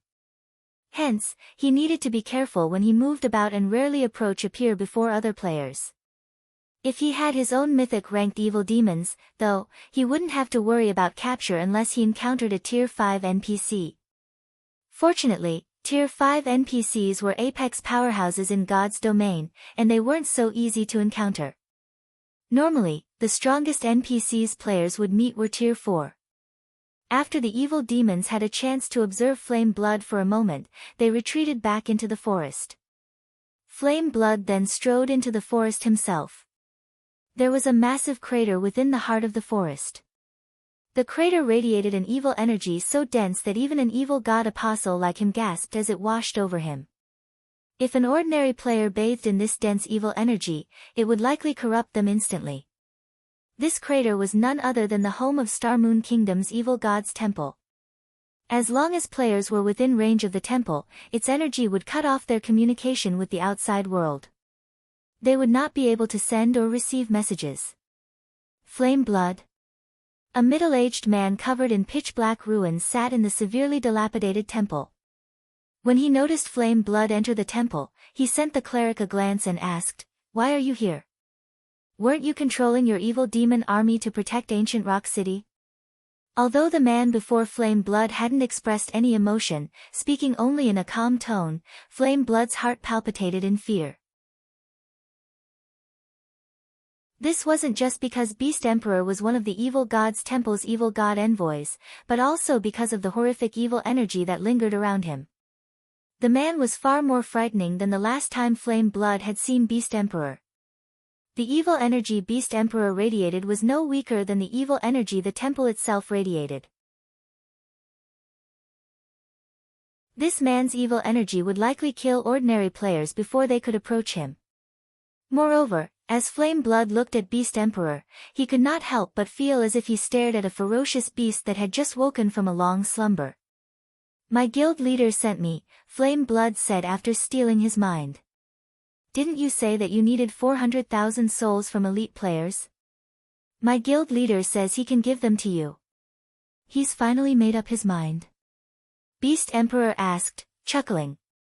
"Then, return and tell him this: the day he has the players ready will be the day Zero Wing perishes." Although he was quite powerful and could easily hunt down players for their souls, the immortal souls he needed had to come from willing players. Unfortunately, he was still short 400,000 elite players even after exhausting his means. Otherwise, he would have handed Star Moon Kingdom to the evil god's temple a while ago. Flame Blood nodded in response. He had no doubt regarding Beast Emperor's claim. Others might not know the power Beast Emperor wielded after the evil god's temple had activated, but as a member, Flame Blood knew it very well. Meanwhile, back in the Primordial Divine Ruins' third underground floor, quite some time had passed since the various superpowers had departed for the fourth floor. Only the first-rate guilds and top adventurer teams, which couldn't defeat the bosses, and Zero Wing's team, which still hunted Grand Lord-ranked thunder beasts and elementals, remained on the third floor. Crap. Just how many Grand Lords must Zero Wing's members kill before they are satisfied? They might be grinding for level 50 top-tier equipment on this floor. After all, opportunities like this don't come often. With how many Grand Lords they've already killed, they should have more than enough teleportation stones. I wonder if they'd be willing to share some with us. Don't even think about it. First, the Primordial City will definitely have an entry limit. It's only natural to let as few players as possible reach the 4th and 5th floors. Moreover, the teleportation stones are bound to players of the same team and can only be passed around between players on the same team. The stones can also only be used on team members. If the team's member count suddenly increases, the teleportation stones they've collected thus far will become useless. That makes it even less likely that they'd be willing to help us. The various first-rate guilds and top adventurer teams couldn't help but envy Zero Wing's battling members as they searched for treasures on the third floor. When they saw the teleportation stones scattered across the ground, their eyes became bloodshot. Despite all of their effort, they hadn't obtained a single teleportation stone, yet Zero Wing's team didn't even bother to pick up the stones that had dropped. Meanwhile, Shifeng activated Divine Providence as they killed another level 55 Grand Lord-ranked Thunder Beast. After he collected the loot and inspected it, his brows lifted in joyful surprise. Wonderful. With this, I finally have everything I need. Shifeng could not help his excitement as he gazed at the last page of Lightning Flash. They had raided bosses for nearly 2 hours now. They had even begun to lure 2 or 3 Grand Lords, raiding them at once, midway through their journey. Fortunately, they had collected all 13 unique pages for the Lightning Flash secret technique before the ancient weather book's weather control ran out. System, you have collected all pages for Lightning Flash. Do you wish to synthesize the complete version of it? Synthesizing the complete version will require 1,000 magic crystals. 1,000 crystals? Why so many? Shifeng was confused after reading the system notification. Normally, synthesizing an advanced combat technique only required between 50 and 100 magic crystals, depending on the number of pages the technique possessed. Yet, the combat technique in his hands required 1,000 magic crystals. The system was clearly trying to swindle him. I want to see what kind of combat technique you're going to give me. Shifeng couldn't care less about the cost, however, paying the 1,000 magic crystals without hesitation. After all the trouble he had gone through to collect the pages, he wasn't going to leave them to rot just because the system wanted to rob him. Fortunately, there wasn't much of a difference between 100 magic crystals and 1,000 to Shifeng. Suddenly, with Shifeng at its center, a pitch-black magic array appeared beneath his feet. A powerful stream of mana surged upward from the array, and ignoring the ancient weather book's effects, thunderclouds gathered above, blocking out the sun above Shifeng. Massive lightning bolts then descended from the clouds, striking the 13 incomplete pages that hovered above Shifeng's head. After hundreds of thundering booms echoed throughout the third floor, a thick, ancient tome hovered before Shifeng. Faint arcs of blue electricity danced around the tome.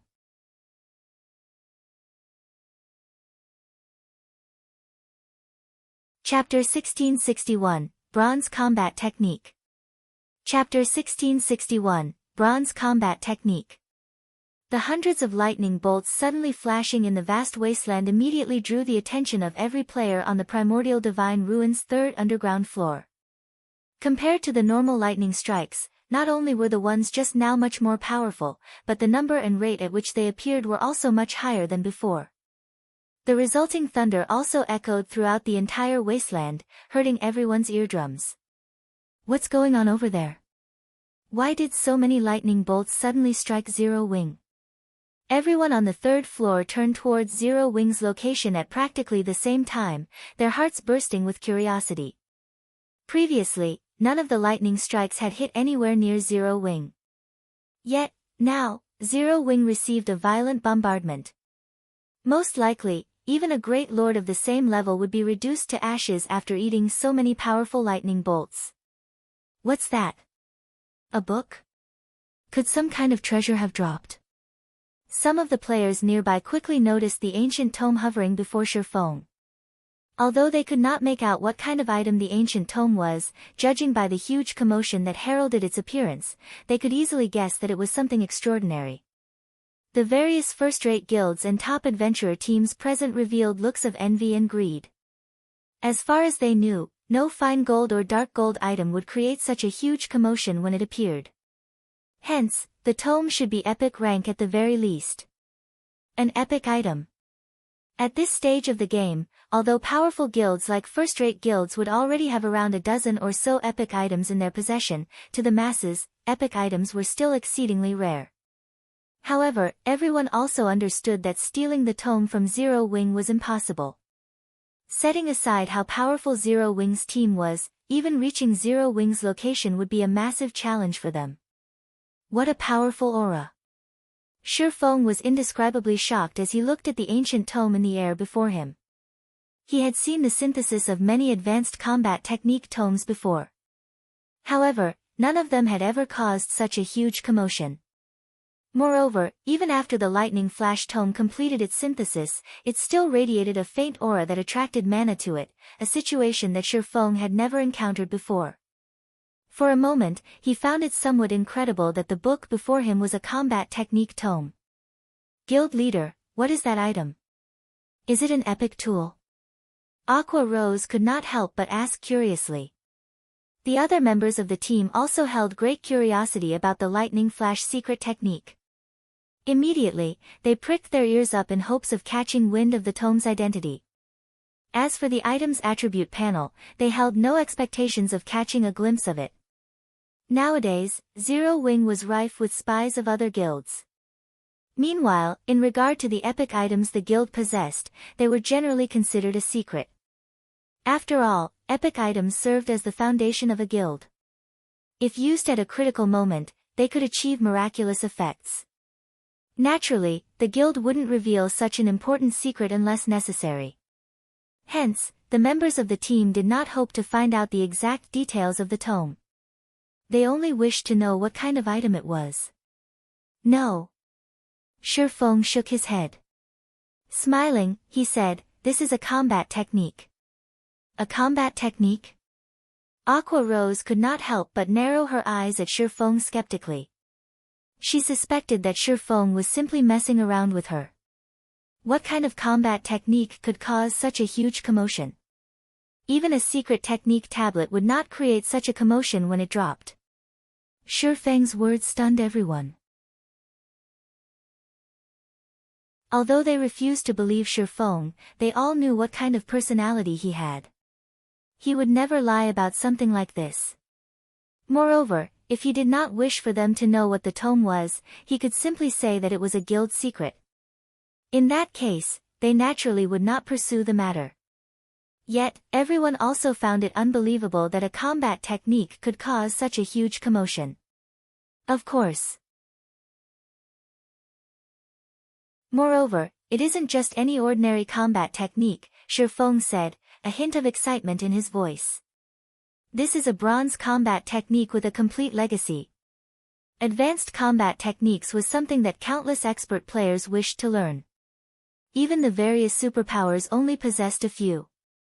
In the past, advanced combat techniques had also been the strongest combat techniques Shifeng knew of. However, after finding out about secret technique tablets, in addition to the relevant information Phoenix Rain had provided him, he discovered the existence of combat techniques that were even stronger than advanced combat techniques, bronze combat techniques. Normally, secret technique tablets were the only source of bronze combat techniques. Meanwhile, the power one could exhibit using such a technique was beyond imagination. Even Void Realm experts would have difficulty coping against a bronze combat technique. Shifeng had never expected to obtain a bronze combat technique on the 3rd floor of the Primordial Divine Ruin. Compared to a bronze tablet, a tome that recorded a complete bronze legacy technique was undoubtedly much better.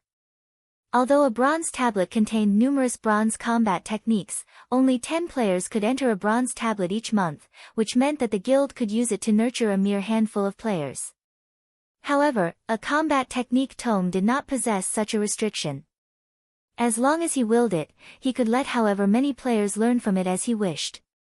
A bronze combat technique? Most of the Zero Wing members present revealed looks of confusion when they heard Shifeng's words. They did not understand what a bronze combat technique was at all.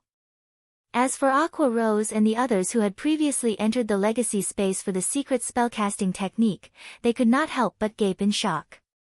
They knew what exactly a bronze combat technique represented, something much more powerful than an advanced combat technique. Only players like them, who had entered the bronze temple of a secret technique space, would know about bronze combat techniques. However, back then, they received only one learning opportunity for each floor they ascended in the bronze temple. Moreover, each floor became increasingly difficult to clear as they reached higher floors, which severely limited the number of learning opportunities they had. Now, however, they had a complete bronze combat technique tome. This meant that they could learn the combat technique recorded on it at any time and without limit. Now that we have achieved our goal here, it's about time we headed down to the 4th floor, Shifeng said, chuckling. He then used the teleportation stones to send everyone to the 4th underground floor of the Primordial Divine Ruin. Zero Wing's team of 1,000+ players vanished from the lightning wasteland. Primordial Divine Ruin's 4th underground floor. The setting here was a quiet valley abounding with lush vegetation. A towering set of doors could be seen situated at the heart of the valley.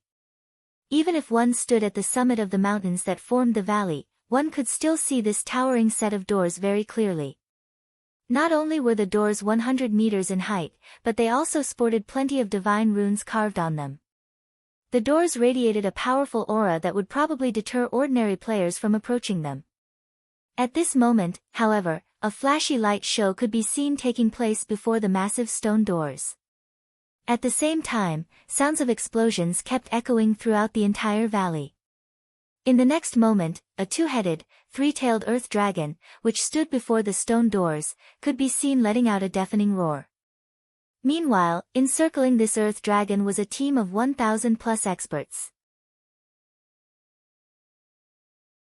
Currently, these expert players were attacking the monster in a frenzy, bombarding the 50-meter-tall earth dragon with one attack after another. However, despite the spectacular phenomena accompanying their attacks, the attacks themselves dealt only around -400 damage. From beginning to end, not a single attack inflicted over -1,000 damage to the monster. What a powerful monster! An archaic species? Or is it a ferocious beast? Zero Wing's members could not help but stare wide-eyed at the monster guarding the massive stone doors, their hearts filled with shock.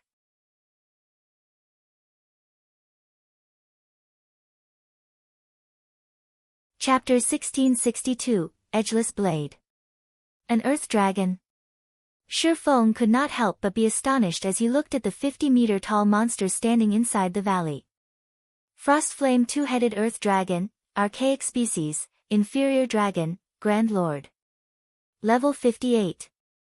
HP 270,000/270,000,000.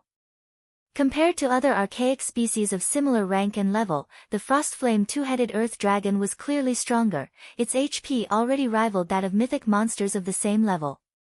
It did not look like a Grand Lord at all. Moreover, aside from the earth dragon having superb defense, the battlefield it fought in was surrounded by pools of scorching lava. From time to time, jets of lava would shoot up and rain down on random locations of the battlefield. Even MTs would be able to endure a direct hit from the lava only 3 or 4 times. Should they successfully block the lava rain, the durability of their weapons and equipment would decrease significantly. In addition to the lava rain, the earth dragon itself attacked with its 3 tails and spewed out frost or flame breaths frequently. As a result, the expert players of the superpowers currently raiding the boss turned into streaks of light and disappeared from the battlefield one after another.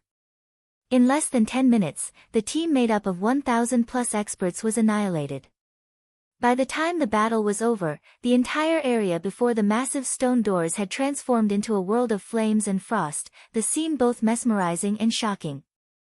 At this point, the spectating members of the various superpowers wore somber expressions on their faces as they looked at the earth dragon looming over them arrogantly before the stone doors. The earth dragon's defense and HP were both ridiculously high. In addition, players raiding the earth dragon had to keep an eye out for the lava that would rain down from the sky. However, after Feng and the others arrived inside the valley, the various superpowers all shifted their sights towards them. When these superpowers saw Feng's group moving past them, heading straight towards the Frostflame two-headed earth dragon, none of them displayed any hostility. They simply watched quietly as Zero Wing's team approached the boss. Although there was only one boss on the entire 4th floor, they were not in a hurry to fight it at all. The reason for this was their confidence in the Earth Dragon's strength. The task of killing the Earth Dragon was no longer something a single superpower or large guild could achieve. Multiple superpowers would need to cooperate to deal with the boss. They couldn't possibly intend to take on the boss on their first visit, right? Wild Ocean could not help but laugh in ridicule when he saw Zero Wing's team showing signs of wanting to raid the Earth Dragon. The team that tried raiding the Earth Dragon just now consisted of the strongest experts of 2 superpowers. In the end, however, they were still no match for the boss. The Earth Dragon itself was already a massive challenge to players. The lava rain launched at random intervals from the surrounding lava pools only served to further increase the demands on players' combat standards. Meanwhile, the standard of Zero Wing's members was significantly inferior to that of the members of the various superpowers. Of course, it would be a different story if Zero Wing could replicate its feat on the 3rd floor and prevent the lava attacks from occurring entirely. However, how could such a thing happen time after time? It's better for us if they try. Once they realize where the difficulties of the raid lie, we'll have an easier time negotiating conditions for cooperation with them later on, Broken City said, chuckling nonchalantly. Though, I do wonder how much of the boss's HP Zero Wing will be able to shave off. Zero Wing was behaving similarly to how the Sacred Temple and Crimson Emperor had before. Although both guilds had known that the boss was not easy to deal with, as this was their first time raiding the Primordial Divine Ruin, they had felt that they should have no problem taking down the boss if they worked together. In the end, however, their combined forces got annihilated before they could even get the boss's HP below the 80% threshold. Now, the upper echelons of both guilds were wearing exceedingly ugly expressions on their faces. Even the combined forces of the Sacred Temple and Crimson Emperor managed to lower the boss's HP only to 81%.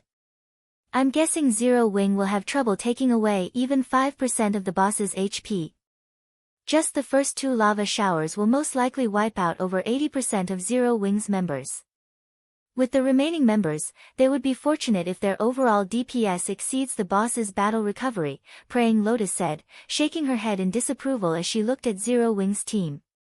Although Zero Wing's previous performances had indeed exceeded expectations, the guild's deficient foundation would be its downfall on this floor. Meanwhile, the other guilds present were sitting back, eagerly awaiting the start of the upcoming show. After all, as more teams fought the Earth Dragon, spectators like themselves would be able to uncover more of the Earth Dragon's secrets, which would, hopefully, eventually allow them to defeat the boss. Uncle Yuan, how far do you think Zero Wing will be able to go? Purple Jade asked curiously as she looked at Shifeng, who stood in the middle of Zero Wing's team. Other guilds might not have a clear idea of Zero Wing's strength, but the secret pavilion was well informed on matters regarding God's domain. They were quite aware that, when Phoenix Rain's Phoenix Pavilion and Zero Wing obtained the first clear of the Sunset Forest, Zero Wing had played an indispensable role in the raid. I'm not sure. Maybe they'll shave off around 20% of the boss's HP. Hopefully, they can get the boss to enter its second phase. That way, we can get a better understanding of the boss, Yuan Tiexin replied, shaking his head. Meanwhile, just as Yuan Tiexin and Purple Jade were conversing with each other, Zero Wing's members were also looking at and discussing the Earth Dragon. Guild leader, let's go. Kola urged excitedly as he looked at the distant Earth Dragon. Truthfully, dealing with the bosses on the third floor had not posed a challenge to him whatsoever. He had not been able to fully exhibit the Titan Guard's capabilities when going up against those bosses. Now that the Frostflame two-headed Earth Dragon was before him, he was very eager to use it as a sparring partner to improve himself. Guild leader, why not let me be the lead MT this time? Turtledove eagerly recommended herself. At this moment, Kola and the other MTs weren't the only ones itching for action. Fire Dance, Shadow Sword, and the other DPS of the team were also bursting with fighting spirit. As long as Shifeng gave the command, they would immediately charge at the Earth Dragon without hesitation. Hold on a moment. Shadow, take this weapon and use it for this raid, Shifeng said after pondering for some time. He then took out the tier 3 mana weapon Edgeless blade from his bag and handed it over to Shadow Sword. Initially, Shadow Sword wanted to say that the Crimson Moon greatsword he wielded was already plenty good and that there was no need to switch weapons. However, after he accepted the Edgeless blade, he fell into a daze. Although he had yet to equip the weapon, the instant he took it into his hands, he could feel immense power surging into his body. At the same time, his mind also gained greater clarity. Shadow Sword immediately inspected the attributes of the Edgeless blade. What is this weapon? Shadow Sword muttered blankly as he looked at the Edgeless blade's attribute panel. Crimson Moon was one of Titan City's 31 holy weapons. At this point, he had already upgraded the weapon to Dark Gold rank, and its attributes were significantly superior to even ordinary Dark Gold weapons. In the future, he could even raise it to Epic rank. However, compared to the Edgeless blade he was currently holding, Crimson Moon was no different from an iron rod. He found it truly hard to imagine that such a powerful weapon could exist at this stage of the game. Moreover, even if he eventually upgraded Crimson Moon to Epic rank, he did not think that it would be a match for the Edgeless blade. The reason for this evaluation was the sensation he got when he held the Edgeless blade. It felt as if he had just activated a berserk skill. Just equipping the weapon had increased his strength by 40%. Moreover, the Edgeless blade's attack power was directly correlated to his strength attribute. Overall, the Edgeless blade's attack power was 50% higher than Crimson Moon's. In response to Shadow Sword's reaction, Shifeng dispensed with explanations. He commanded through the team chat, "Alright, everyone get ready. Kola, Turtledove, and Yi Wumian will be responsible for tanking the boss. Everyone else, pay attention to your positioning. Make sure not to stand near the Earth Dragon's heads and tails. If nobody has any problem, let's begin." As soon as Shifeng was done speaking, Zero Wing's members charged into the Frostflame two-headed Earth Dragon's sphere of influence like a frenzied mob.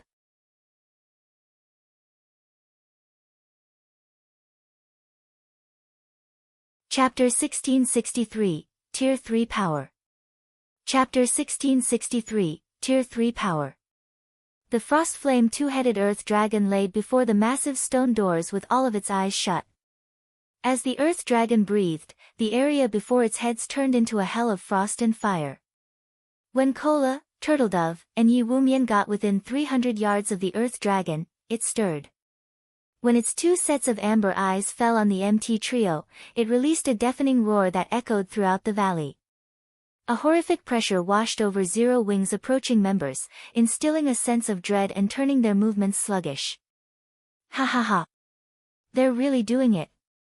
And they're charging in as one mindlessly instead of sending a few experts to test the waters.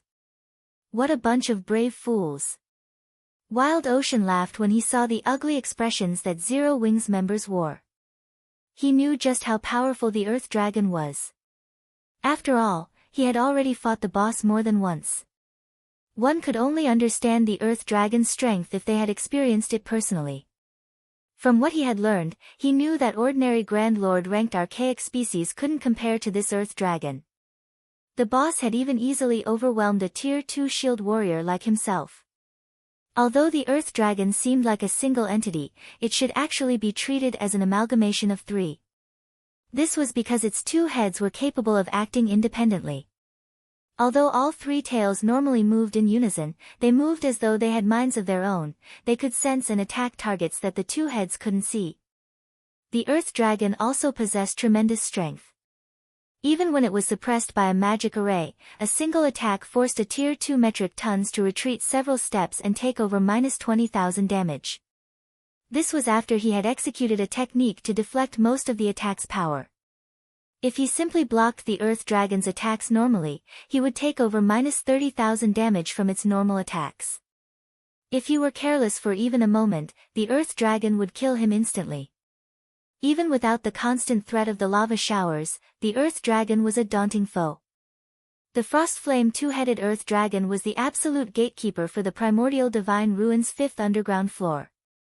Along with the Earth Dragon's roars, lava began to spew from the ground, creating a wall of lava around the battlefield. The ring of lava that formed sealed off Zero Wing's path of retreat. Now, it wasn't possible for players inside to escape or enter the battlefield. Players wouldn't have any opportunities to attack in rotation. Only the victor would survive this lava-surrounded battlefield. As the lava barrier formed, the Earth Dragon's two mouths widened. The ice and fire-type mana in the environment began to surge towards the beast's maws. Zero Wing really is unlucky. The Earth Dragon is actually using Frostflame breath right off the bat. The battle is likely already over. Praying Lotus sighed, watching the scene from afar. Frostflame breath was one of the Earth Dragon's team wipe moves. Not only did the skill possess a massive AoE, but it had an extremely short channeling time. As a cone attack skill, players normally wouldn't have trouble dodging it if they were within 50 yards of the boss. However, Zero Wing's members were still over 100 yards away from the boss. In this case, they would have to cross greater distances to move out of the skill's AoE, which was impossible with so little time. Praying Lotus wasn't alone in her thinking. Everyone could already imagine the boss wiping out Zero Wing's team before they could land a single attack. Seal. Just as the Earth Dragon was about to complete its Frostflame breath, Shirfeng raised his right hand, which wore the 7 Luminaries ring, and cast Forbidden Domain on the Guardian boss. Suddenly, the mana in a 600-yard radius around the Earth Dragon froze. The mana surging towards the Earth Dragon's heads also stopped. In turn, the magic arrays, which Frostflame breath had formed, began to crumble due to a lack of mana started crumbling due to a lack of mana. What a powerful silencing effect. Zero Wing has such a powerful silencing skill. The distant spectators gasped. None of them could believe that a player was actually capable of stopping the Earth Dragon's Frostflame breath as it activated. God's Domain might have many players who had learned silencing skills, but there were differences in these skills' strength. Normally, silencing skills would have striking effects against Tier 0 and Tier 1 players, but most of the silencing skills they've seen thus far had little effect on Tier 2 players, much less boss monsters. Silencing skills that could affect boss monsters were incomparably valuable, even more so than large-scale destruction spells. Being able to silence a boss even for a moment could save a team from instant annihilation and turn the tide of battle, and most superpowers would offer astronomical prices to purchase such skills. According to their knowledge, aside from Tier 3 silencing magic scrolls, there had yet to be a player that had learned a silencing skill capable of affecting a Grand Lord-ranked boss. Even silencing skills that could affect Great Lords had yet to be discovered, but Zero Wing actually possessed one. Zero Wing's value rose even higher in the various spectating superpowers' eyes. At the very least, Zero Wing now possessed an advantage none of them had against the Frostflame two-headed Earth Dragon. With this silencing skill, raiding the Earth Dragon would be considerably easier. After being silenced, the Earth Dragon became enraged. Letting out a powerful roar, it charged towards Shifeng. Having expected such a reaction, Shifeng leisurely commanded, "Cola, you three will intercept the boss. Guild leader, leave it to us." Cola and the others smiled as they moved to meet the boss in battle. To the Earth Dragon, the MT trio was little more than a group of ants. The Earth Dragon lifted one of its claws and swept it horizontally at the approaching pests. "Come!" Seeing the massive claw approach, Cola's lips curled into a grin. He then raised his shield and charged forward. Pang! When the Earth Dragon's massive claw swept across the uneven ground, it removed all obstacles without slowing in the slightest, yet when its claw collided with Cola's Titan guard, its speed sharply decreased. The claw completely stopped after another 10 yards or so. What strength! Cola was surprised when he blocked the Earth Dragon's claw. This claw swipe had taken nearly 40,000 of his HP. The Earth Dragon's strength was already close to rivaling an ordinary mythic monster of the same level. The onlooking superpowers were even more shocked. If the Earth Dragon were unsuppressed, a single attack would be enough to instant kill a Tier 1 metric ton, while Tier 2 MTs would lose over 50,000 HP. Meanwhile, their Tier 2 MTs only had a little over 60,000 HP. 2 hits would be more than enough to kill a Tier 2 metric tons, yet even after receiving the Earth Dragon's attack head-on, Cola still had over half of his HP remaining. This proved that, at the very least, Cola could tank 3 of the unsuppressed Frostflame two-headed Earth Dragon's hits. This also meant that, even if the Earth Dragon weren't subjected to any form of suppression, Cola could tank the Earth Dragon head-on if they healed him enough. This, in turn, gave his team the foundation it needed to raid the Earth Dragon. With an MT like Cola, their chances of defeating the Earth Dragon increased by at least 20%. Seeing the ant survive its first attack, the Earth Dragon proceeded to swipe its other claw. This time, Turtledove received the attack. Pang! Once again, something unbelievable occurred. The boss pushed Turtledove a much shorter distance than Cola. She also only lost a little over 34,000 HP, likewise, she still had over 50% of her HP. Immediately after the Earth Dragon's 2 consecutive attacks, Shadow Sword, who was only a short distance behind Cola and Turtledove, leaped into the air and slashed at the Earth Dragon's chest. After the flash of silver, the Earth Dragon's head screamed in agony. Shadow Sword's greatsword had actually cut through the Earth Dragon's adamantine-like scales, leaving a bloody gash on the monster's chest. Minus 10,320. An unbelievable number had appeared above the Frostflame two-headed Earth Dragon's heads.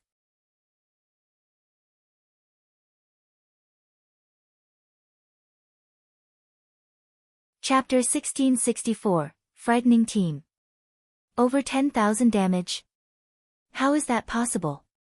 I'm not seeing things, right? How is his damage so high? Is he wearing a full set of epic equipment? The crowd couldn't tear their eyes off of Shadow Sword, shock and curiosity overwhelming their minds. In fact, many of them wanted to rush over and demand to know what Zero Wing had done to allow a player to deal over minus 10,000 damage to the Frostflame two-headed Earth Dragon. The majority of their members' attacks had only dealt damage in the hundreds. Only their Tier 2 players had dealt more than that thanks to their superior attributes. Even so, their normal attacks only dealt around -3,000 damage each, yet Shadow Sword had dealt over -10,000 with a normal attack. Even if Shadow Sword were a Tier 2 Berserker, there should be no way his damage should surpass their Tier 2 members by such a large margin. The only reason they could think of was that the Berserker must have a full set of epic equipment, but even then, such a thing was unrealistic. How valuable was epic equipment? Players would need over 10 pieces to be fully geared in epic ranked equipment. Most of God's domain's large guilds didn't even have that many pieces. Even super guilds could only afford to equip their strongest members with 4 or 5 pieces for maximum efficiency. They refused to believe that Zero Wing had the capability or generosity to gear a single player in 10 or more pieces of epic equipment. Guild leader, what kind of weapon did you give Shadow? Its attack power is amazing. Aqua Rose and Zero Wing's other Tier 2 players could not help but ask Shifeng after seeing Shadow Sword's shocking damage. They knew very clearly what kind of equipment Shadow Sword wore, and they knew that none of them could deal over -10,000 damage to this Guardian boss, especially not with a normal attack. The only explanation for Shadow Sword's unexpected performance had to be the weapon Shifeng had given him before the raid. However, they found it hard to imagine that changing weapons would offer such a massive boost. Even if the Great Sword were an epic weapon, the Berserker shouldn't be capable of so much damage. After all, the various superpowers had armed their Tier 2 DPS experts with epic weapons as well. I never said that I had given Shadow the weapon. I'm only letting him use it. As for what kind of weapon it is, that is a guild secret. Shifeng said, revealing a meaningful smile. If any of you enter the flowing water realm in the future, I can help you obtain this kind of power, too. Truthfully, the Edgeless Blade's performance had even surprised Shifeng. He had never thought that a Tier 3 mana weapon would be so powerful. However, as mana weapons had yet to make their public appearance in God's domain, he did not want too many people to learn about them. If not for the Earth Dragon's incredibly high defense, he wouldn't have let Shadow Sword use the Edgeless Blade. Seriously, guild leader? Flying Shadow and the others' eyes sparkled when they heard Shifeng's offer. They all wanted to wield the power Shadow Sword had just displayed. Of course. When have I ever lied to you? Shifeng said, shrugging. Although Tier 3 mana weapons were extremely rare, even rarer than epic weapons, there were 12 Tier 3 mana weapons sitting in the Lost Town's tower. If he could secure the Lost Town, those weapons would be his for the taking. Hearing Shifeng's assurance, everyone's enthusiasm to improve their combat standards soared. If they raised their combat power to the flowing water realm and obtained a weapon like the Edgeless Blade, they would instantly become apex experts in God's domain. They wouldn't even have a problem killing a peak expert of the same level. Just thinking of the possibility excited them. The team began to vent its newfound passion in its fight against the Earth Dragon as damages in the hundreds began to appear above the boss's head. Only the Magic Light team and Zero Wing's Tier 2 players dealt over -3,000 damage, with some even reaching -5,000 damage. When Shifeng and Fire Dance joined the fray, the spectators were shocked once more. Due to the benefits from the Shadow Bloodline, each of Fire Dance's normal attacks dealt over -9,000 damage.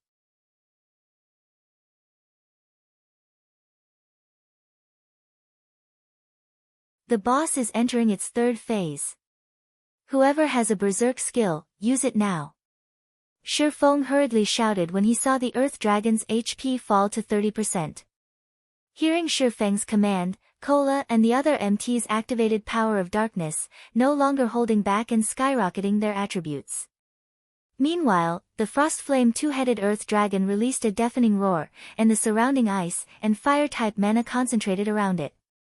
The Earth Dragon swiped one of its claws at Kola, Turtledove, and Yiwumian. Despite the boost to the MT Trio's basic attributes, the attack shoved them back by over a dozen yards.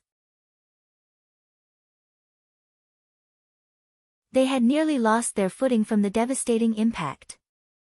Each of them had lost over 50,000 HP on the spot. Had they failed to activate their berserk skills in time, they would have died instantly. Quick! The boss's defense has weakened. Attack it with everything you've got. When Shifeng realized that the Earth Dragon had entered its berserk and saw that his attacks now dealt over -16,000 damage, he ordered his team to go all out. With the decrease to the boss's defense, Shifeng stopped holding back himself as he activated Heavenly Dragon's power. All of a sudden, the Earth Dragon's HP began to fall much faster. Meanwhile, the less HP the Earth Dragon had remaining, the stronger its retaliation became. From time to time, it randomly targeted a player with its tails and breaths. Although Cola and the others continued to use taunt skills to hold the boss's aggro, all their efforts were futile. 25%. 15%. 5%.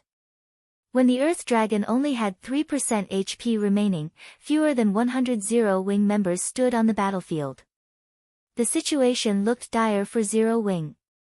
Meanwhile, the Earth Dragon used its breath and claw attacks more often, forcing the MT trio to activate their life-saving skills and focus on defense.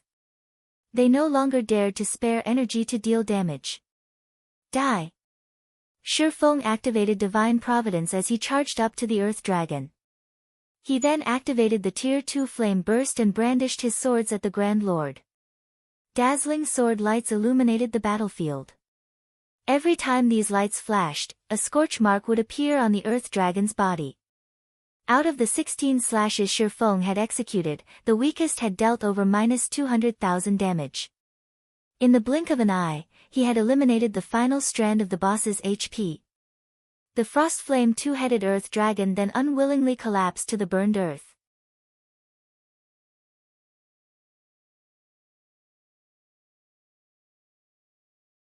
Chapter 1665, Everyone's Target. Chapter 1665, Everyone's Target. When the Frostflame two-headed Earth Dragon collapsed, the ground shook under its massive weight, and the 50-plus survivors nearly lost their footing as the earth trembled. Everyone, Zero Wing's members and those from the various superpowers behind the lava barrier, fell silent as they turned towards Shifeng, who stood before the Earth Dragon's corpse. The Grand Lord's blood had dyed Shifeng's armor, which was damaged in multiple places. The swordsman was visibly exhausted, yet despite that, he seemed massive in the spectators' eyes. Every player watching felt as if they gazed upon a hero of legend. It's dead. Zero Wing actually slew the Earth Dragon. This is a trick, right? They actually managed to defeat the boss. No one could bring themselves to believe their eyes. Even the superpowers had been utterly helpless against the Earth Dragon on their own. They likely would have had to pull their forces to defeat the boss, yet Zero Wing's team had accomplished the feat on its own. Immediately, the sound of a system notification reached everyone's ears. System, congratulations to Team Zero Wing for being the first to kill the Frostflame two-headed Earth Dragon. Rewarding 3 fifth-floor teleportation stones and 10 humanity reputation points.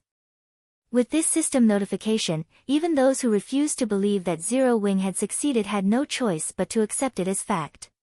Is this why Phoenix Rain has such great faith in Zero Wing? Yuan Tiexin fell into deep thought as he stared at Shifeng's back. Zero Wing, huh? King's Return's Broken City could not help but watch Shifeng closely as well. The guild is actually far more powerful than the rumors made it out to be. It seems that our subordinates will have to pay much closer attention to the guild. Suddenly, the various superpowers' attitudes towards Zero Wing changed. Now, rather than treat Zero Wing like some insignificant power, they had to view the guild as a competitor. Meanwhile, Shifeng remained ignorant of the attention he received from the various superpowers. He only had eyes for the items that had dropped before him.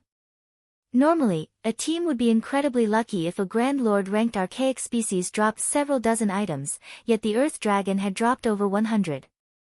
The size of the bounty had far exceeded Shifeng's expectations. Seeing this, the spectating superpowers' eyes became bloodshot. In fact, many of them wanted to charge forward and steal the loot. Needless to say, the first kill of such a powerful archaic species would definitely grant extremely bountiful loot. Such loot could elevate their respective team's strength to a whole new level. Unfortunately, none of them could act on their desires with the lava barrier between them and the items. They could only watch helplessly as Shifeng collected one item after another. Meanwhile, Shifeng went into a frenzy, snatching up every item. At the same time, he instructed the team's healers to resurrect their dead. Although the lava barrier stood between them and the various superpowers, it had begun to fade after the Earth Dragon's death. At the rate it disappeared, the barrier would only last a few more minutes. Meanwhile, the rule for boss loot in the outside world also applied in the Primordial Divine Ruin. Even if players successfully killed a boss and obtained its loot, the items would drop if other players killed them within the first 2 hours. There were multiple teams from the various superpowers waiting outside of the lava barrier, and their experts weren't ordinary. If all of these experts attacked, they could very easily annihilate Zero Wing's players. Hence, he needed to collect the loot and leave before the barrier vanished. Zero Wing's members quickly realized their situation, and the team's healers rushed to resurrect their fallen companions. Sure enough, the lava barrier completely disappeared around 4 minutes after the Earth Dragon's death, but before the various superpowers could take action, Shifeng used the 8 teleportation stones, 5 from the boss and 3 from the system reward. Instantly, Zero Wing's 800 living members transformed into streaks of light that faded into the massive stone doors. They sure ran quickly. Wild Ocean was slightly disappointed to see Zero Wing's members vanish. A colossal fortune had just disappeared before his very eyes. If not for the lava barrier, Zero Wing wouldn't have gotten away with the boss's loot. As expected of Zero Wing, they certainly react quickly. Yuan Tiexin chuckled. Everyone dreamed of obtaining items that could improve players' strength, and superpowers were no exception. Even though Zero Wing had proven to them all that its combat power and growth potential was extraordinary, that would do little to deter them from attacking. Uncle Yuan, what should we do? With the boss dead, we won't be able to move on to the 5th floor, Purple Jade said. She felt a slight headache brew as she gazed at the empty battlefield. Although the 4th underground floor had plenty of monsters, only the Frostflame 2-headed Earth Dragon dropped teleportation stones. Since the only Earth Dragon on the 4th floor had just died, other players had no way of proceeding to the next floor. Don't worry. The Earth Dragon is both the Guardian Boss and the only monster that drops the teleportation stones. It should respawn shortly. However, even if we kill it, we won't get as much loot as Zero Wing, Yuan Tiexin said, a hint of envy flashing in his eyes as he stared at the massive set of stone doors, which Zero Wing's members had disappeared into. News that Zero Wing had secured the first kill of the 4th floor's Guardian Boss quickly spread past the Primordial Divine Ruin, causing a commotion among the powers interested in the Orc Empire. Nobody had expected that the first guild to set foot on the Primordial Divine Ruin's 5th underground floor would neither be a super first-rate guild or a super guild, but an up-and-coming guild like Zero Wing. For a time, a significant number of guilds and adventurer teams became interested in cooperating with the guild. Although they weren't strong enough to reach the 5th floor and subsequently, Primordial City on their own, they could hire Zero Wing to carry some of their members. They might be able to learn all sorts of combat techniques from the guild, as well. As for purchasing these services from the various superpowers, they had no hope of such a thing. They had nothing the various superpowers wanted, but Zero Wing was a different story. Zero Wing was a guild with very shallow foundations. It lacked both manpower and resources. Moreover, as a developing guild, Zero Wing definitely needed a large amount of funds and resources, which their guilds and adventurer teams could provide. With this, they would have the basis for cooperation. Meanwhile, on the Primordial Divine Ruin's 5th underground floor. After leaving the 4th floor, Shifeng's group was transported to a quiet lakeside surrounded by forest. So, this is the 5th floor. Everyone turned as they observed their surroundings. Unlike on the previous floors, they didn't feel danger from the area around them. On the contrary, they felt comfortable and at peace. Everyone, rest up. We'll search for the path to Primordial City later, Shifeng instructed as he noticed his recently resurrected team members' exhaustion. Every fifth floor in the Primordial Divine Ruin was a milestone. The first floor would test players, while the fifth would allow them to rest. The fifth floor's mana density was so high that players could swiftly recover their stamina and concentration even as they moved about. The recovery effects on this floor were no weaker than those in NPC cities' hotels. In the past, some guilds had even established temporary towns on the Primordial Divine Ruins rest floors. These temporary towns had provided a safe haven from other players and a place for players to trade and replenish their supplies. Unfortunately, the services these towns had provided had been exceedingly expensive. But that couldn't be helped. Once players left the Primordial Divine Ruin, not only would they have to start over with the first floor's raid, but they'd also have to wait a full day before entering again. Just re-entering the ruin would be a problem. If a team wanted to resupply inside the ruin, they had to accept the atrocious prices. Hence, the temporary guild towns on the ruin's rest floors generated considerable profit each day. Moreover, the services would become more expensive as the floor numbers increased. However, only superpowers were generally capable of establishing towns on lower floors. Ordinary large guilds could only make a profit by doing so on the fifth floor. Only, Shifeng currently had no such plans. Locating the path towards Primordial City was far more important right now. While everyone rested, Shifeng opened his bag and looked through the items the Frostflame two-headed Earth Dragon had dropped. Since he had been in too much of a rush earlier, he hadn't had the time to inspect the boss's loot, but even if the other guilds wanted to chase his team to the fifth floor, they'd have to wait until a new Earth Dragon spawned on the fourth to do so.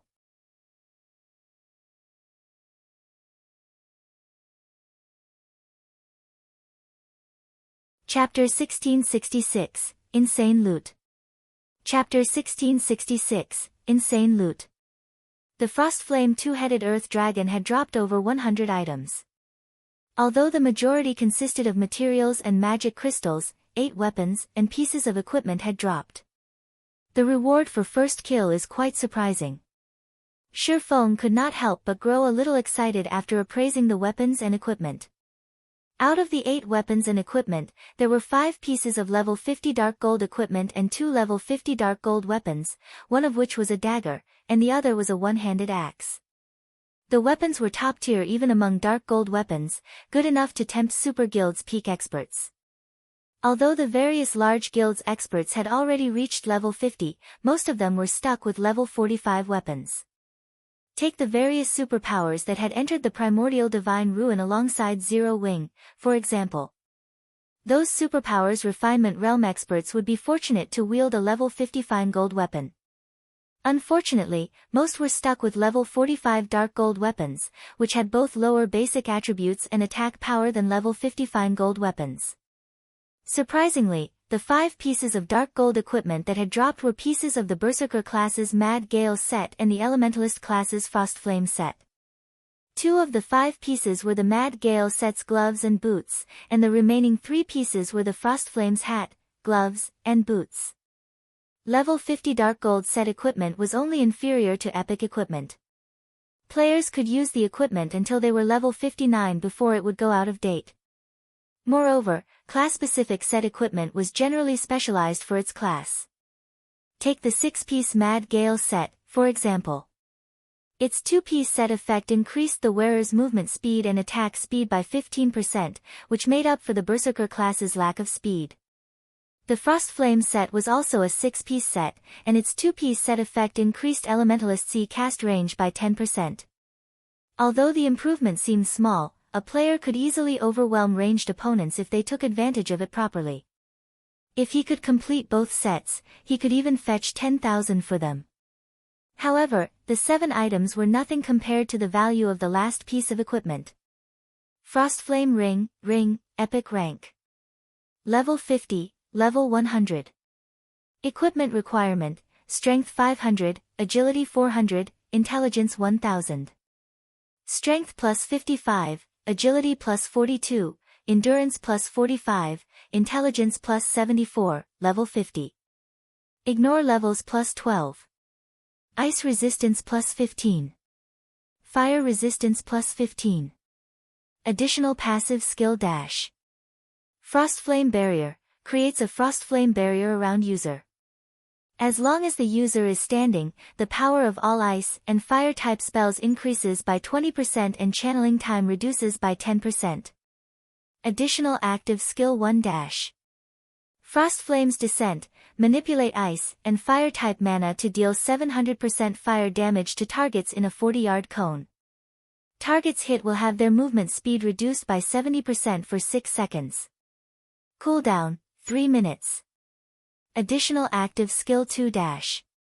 Frost Flame Shield, creates a protective shield that covers an area with a 15-yard radius.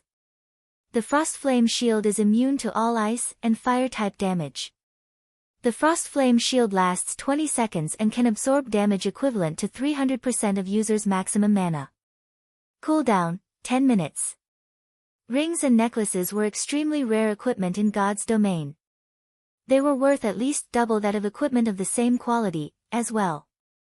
An epic ring was far more valuable than a piece of epic equipment.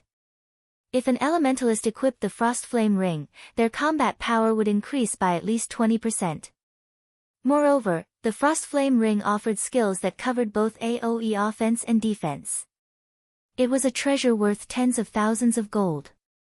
Guild leader, what did the boss drop? Blackie could not help but ask curiously as he watched Shifeng inspect the Earth Dragon's loot. At Blackie's question, the rest of the team members perked up, curious about the loot as well. Take a look for yourselves, Shifeng said. He then shared the 8 weapons and pieces of equipment's attribute panels in the team chat, allowing everyone to see the items. I've also listed the GCPs needed to purchase them. If you're interested in any of them, come to me. Although epic items were precious in God's domain, they were no longer unattainable. Hence, it didn't particularly matter if he revealed the Frost Flame Ring. At most, the various major powers would envy Zero Wing when they found out about it. They would not go as far as to wage war over the item. Moreover, by sharing the attribute panels with the team, he could improve the team's morale. These level 50 dark gold weapons and equipment pieces are amazing. The boss's loot is insane.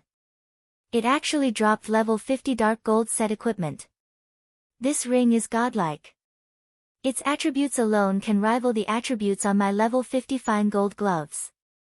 Screw the basic attributes. Look at the ring's additional skills. Those effects are amazing.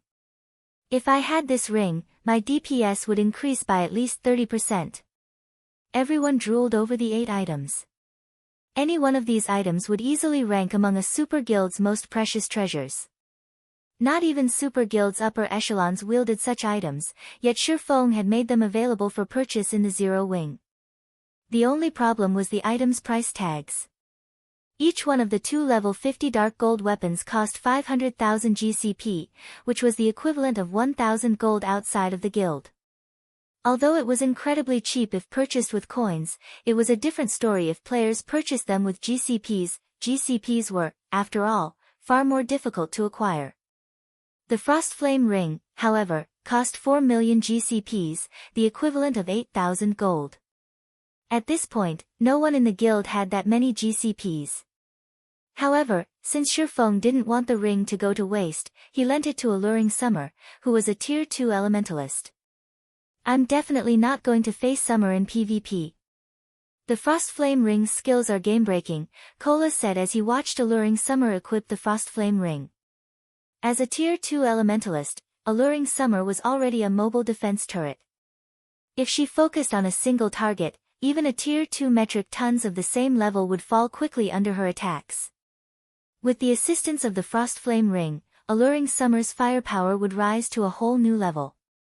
If she activated Frost Flame Shield, she would be able to cast her spells without worrying about incoming attacks for a short time. She could afford to cast powerful spells that had long channeling times even in a one-on-one fight. After dealing with the weapons and equipment, Shifeng didn't share any information on the other items the Earth Dragon had dropped.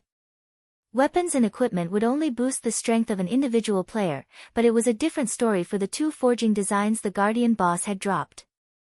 One of the forging designs was for the Giant Frost Axe, a level 50 fine gold two-handed axe, while the other was for the Scorching Sun Gloves, a set of level 50 dark gold plate gloves. If he allowed Cream Coco and the others to learn these designs, they could craft plenty of powerful weapons and equipment pieces for the guild. The two designs were exceedingly more valuable than the 7 dark gold items combined. Shifeng had also obtained a leaf of tattered parchment from the Earth Dragon. Although the words and images on the parchment had long since become indiscernible, it still radiated a faint trace of pressure. When Shifeng felt this pressure, he was shocked. After taking a closer look at this parchment, Shifeng was elated. The parchment was actually a hero's chapter. Moreover, unlike the hero's chapter he had obtained during a previous auction, this hero's chapter contained information on a particular hero and would summon said hero when used. It was even more valuable than a hero's chapter that summoned a random hero. The name of the hero recorded was also one that Shifeng was extremely familiar with. It was also a name that everybody in God's domain had known during his previous life, the Magic King, Craig Midlands.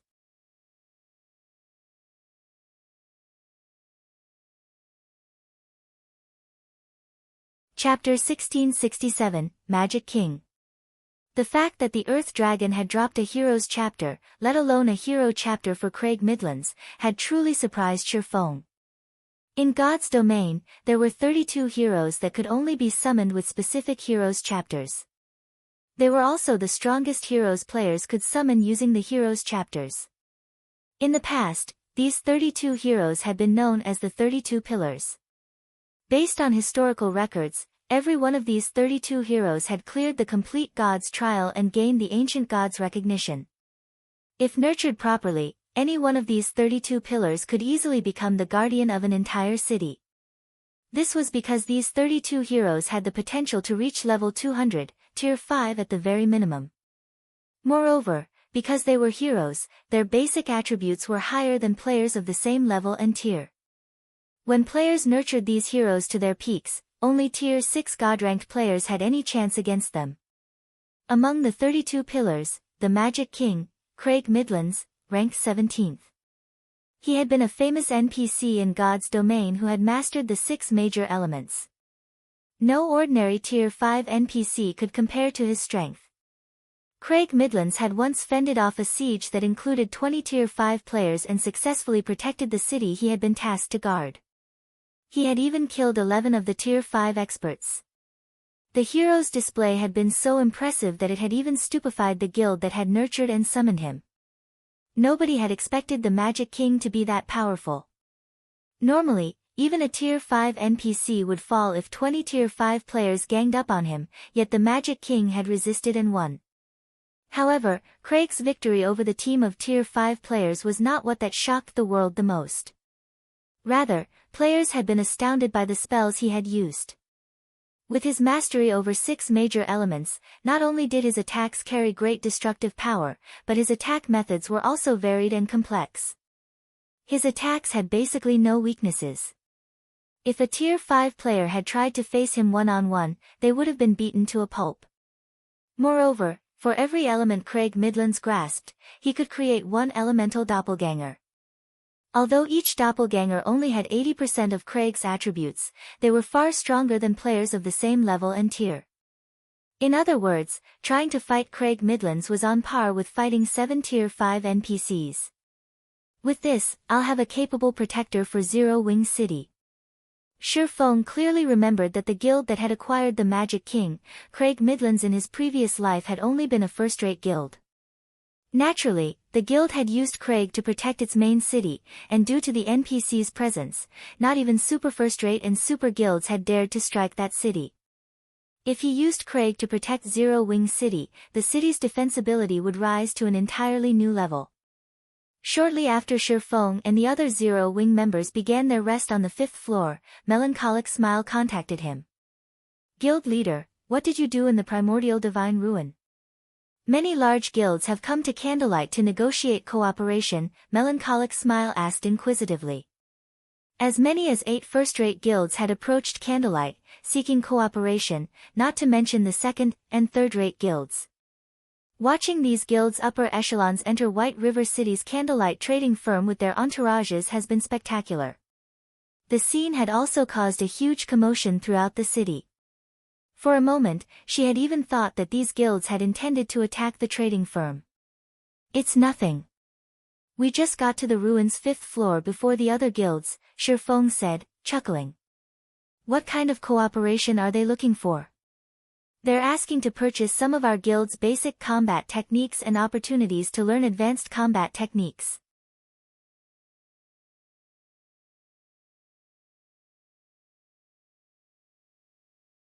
Unfortunately, this matter would have a massive impact on the guild, and she couldn't make the decision by herself.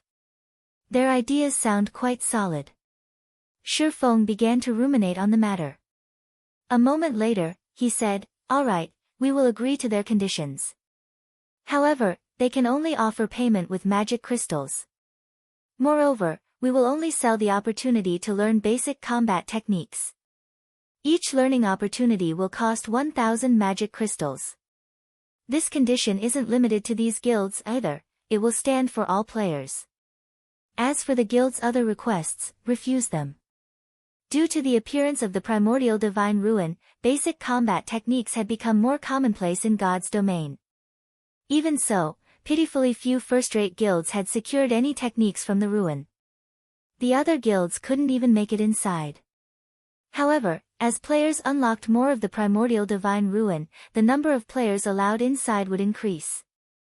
Moreover, as players continued to grow stronger, it would only be a matter of time before more guilds secured basic combat techniques.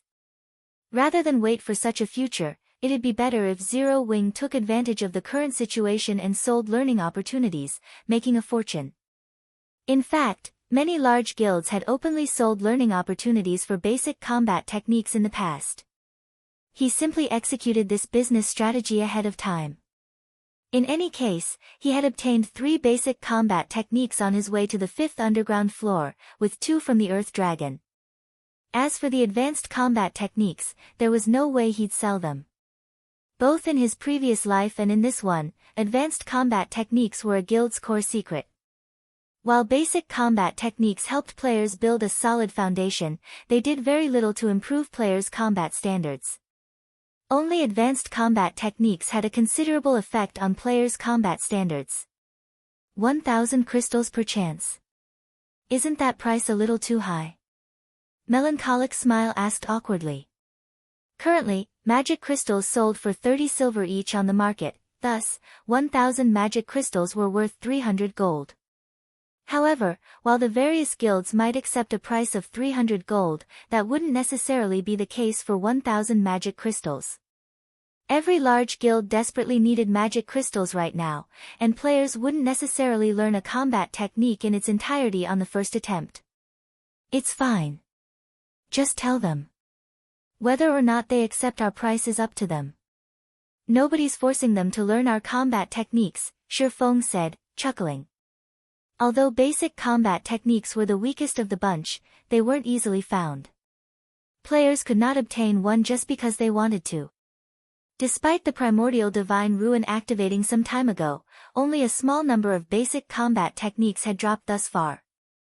Moreover, different basic combat techniques offered different kinds of benefits, some improved attack methods, some improved footwork, and so on. Just because a player had learned a basic combat technique, that did not mean that other techniques would be useless. On the contrary, the more basic combat techniques a player learned, the sturdier their foundation would become.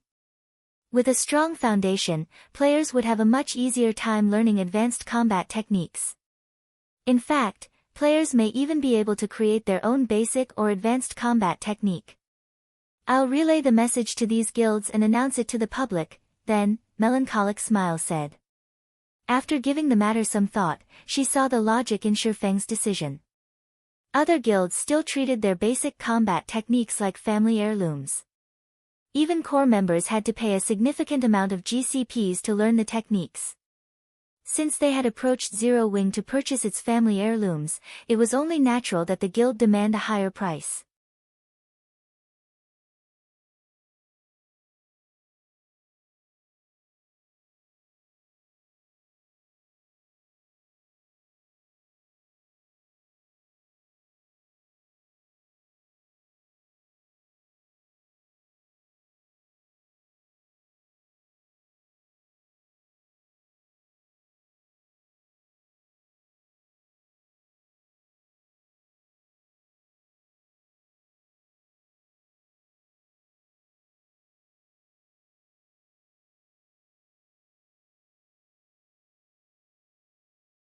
Chapter 1669, Shadow of Trial. What powerful auras! Shifeng tensed as he gazed at the 5 crystal balls hovering before him. It was obvious that these crystal balls represented the strength of the opponent he would face. These crystal balls' auras also provided a hint to help players make the best decision. However, even the weakest crystal ball radiated considerable pressure. It was evident that entering Primordial City wouldn't be as easy as he had expected. Shifeng wasn't the only player present who could sense the 5 crystal balls' auras. Aqua Rose and the others, who had just arrived outside of the magic array, could sense the intense energy from the crystal balls as well.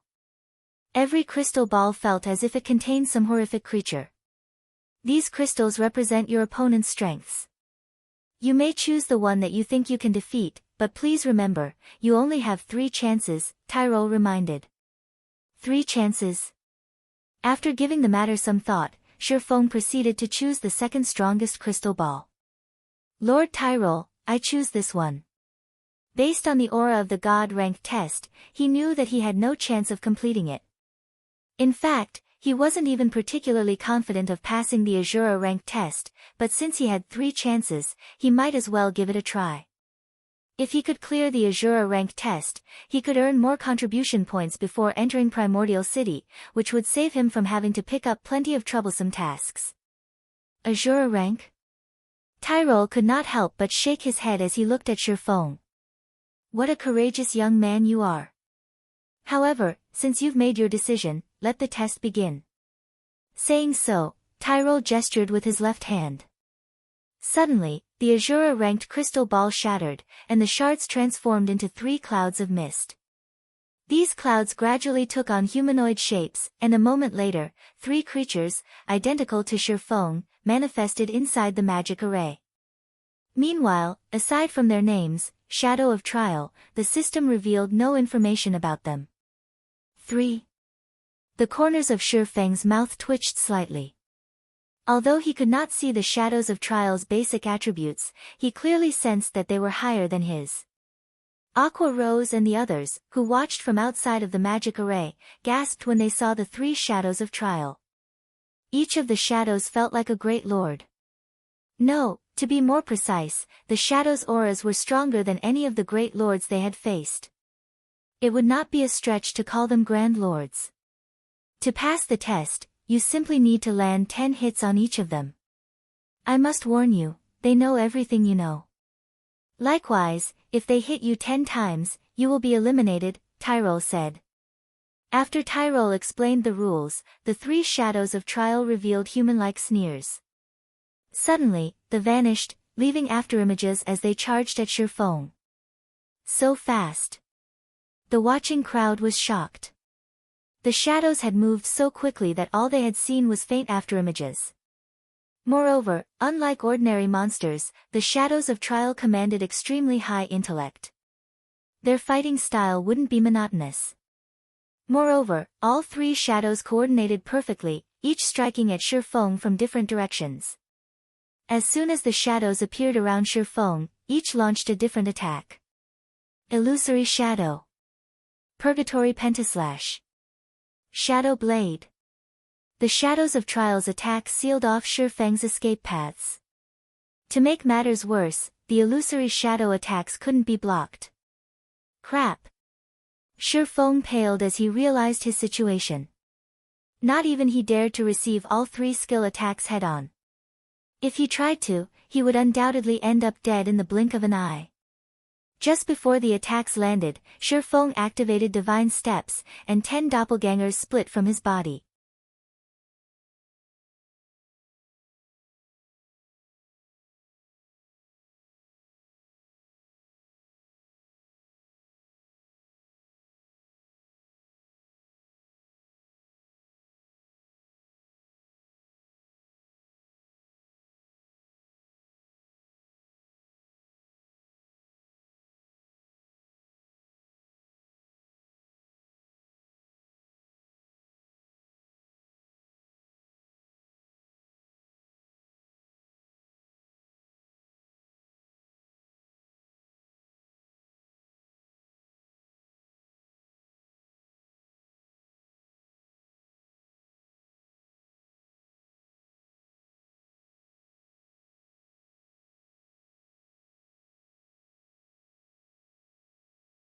If he could secure the lost town, he'd have a sacred land for players to focus on the realms of truth. With the help of the White Tower, players would not have to waste time poking around in the dark like the Freedom Alliance's silent entropy and could grasp the realms of truth with much greater efficiency. With the boneless land's lost town housing such a sacred tool, it was only natural that the quest to obtain it would be insanely difficult. As Shifeng tried to figure out how to complete the Demon's Nest quest, he heard the sound of a system notification. System, congratulations. You are the first player to complete the Azure rank entrance test. Rewarding 3,000 Primordial City contribution points and 1 Primordial City rookie emblem. Young adventurer, congratulations on passing the test. As the first heaven-blessed individual to pass the Azure rank test, this city rookie emblem belongs to you. Make good use of it. Who knows? It might even help you improve further within Primordial City, Tyrol said after appearing before Shifeng. He then took out a silver emblem in the shape of a crescent moon encompassing a sun and passed it to Shifeng. The instant the emblem appeared, the surrounding mana gravitated towards and circled the emblem. City Rookie Emblem. After recovering from his shock over the additional 3,000 contribution points, Shifeng gave the emblem a curious look. This was the first time he had heard of this item. Based on Tyrol's tone when he had mentioned it, it should be extraordinary. Immediately, Shifeng tried to inspect the emblem's attribute panel. City Rookie Emblem, Dark Gold rank. Primordial City's Emblem of Honor. When worn, user will enjoy the authority of a bronze adventurer in Primordial City. In addition, user may teleport to Primordial City from any location. Cooldown, 2 natural days, 96 hours. User restriction, Yifeng. Amazing. It's giving me the authority of a bronze adventurer right off the bat.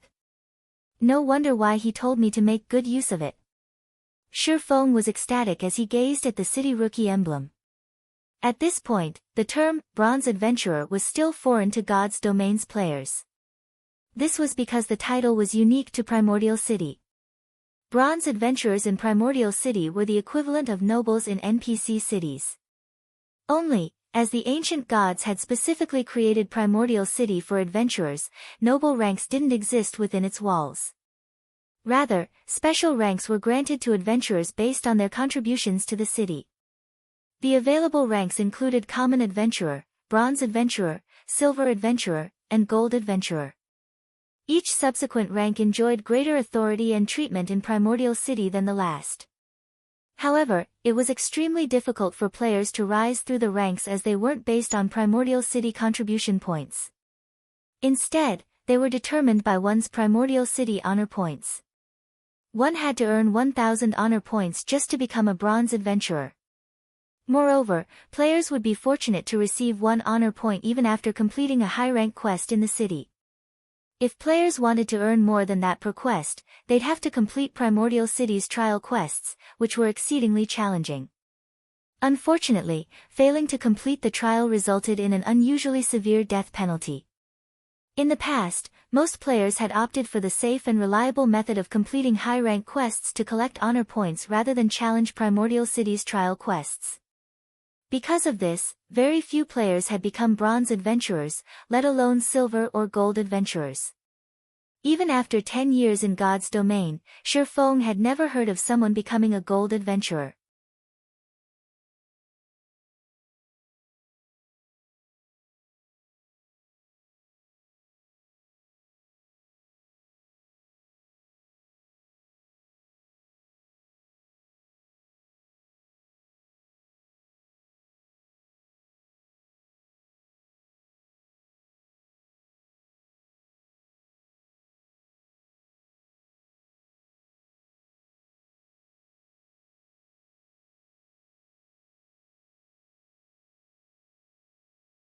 Chapter 1673, Primordial Scroll.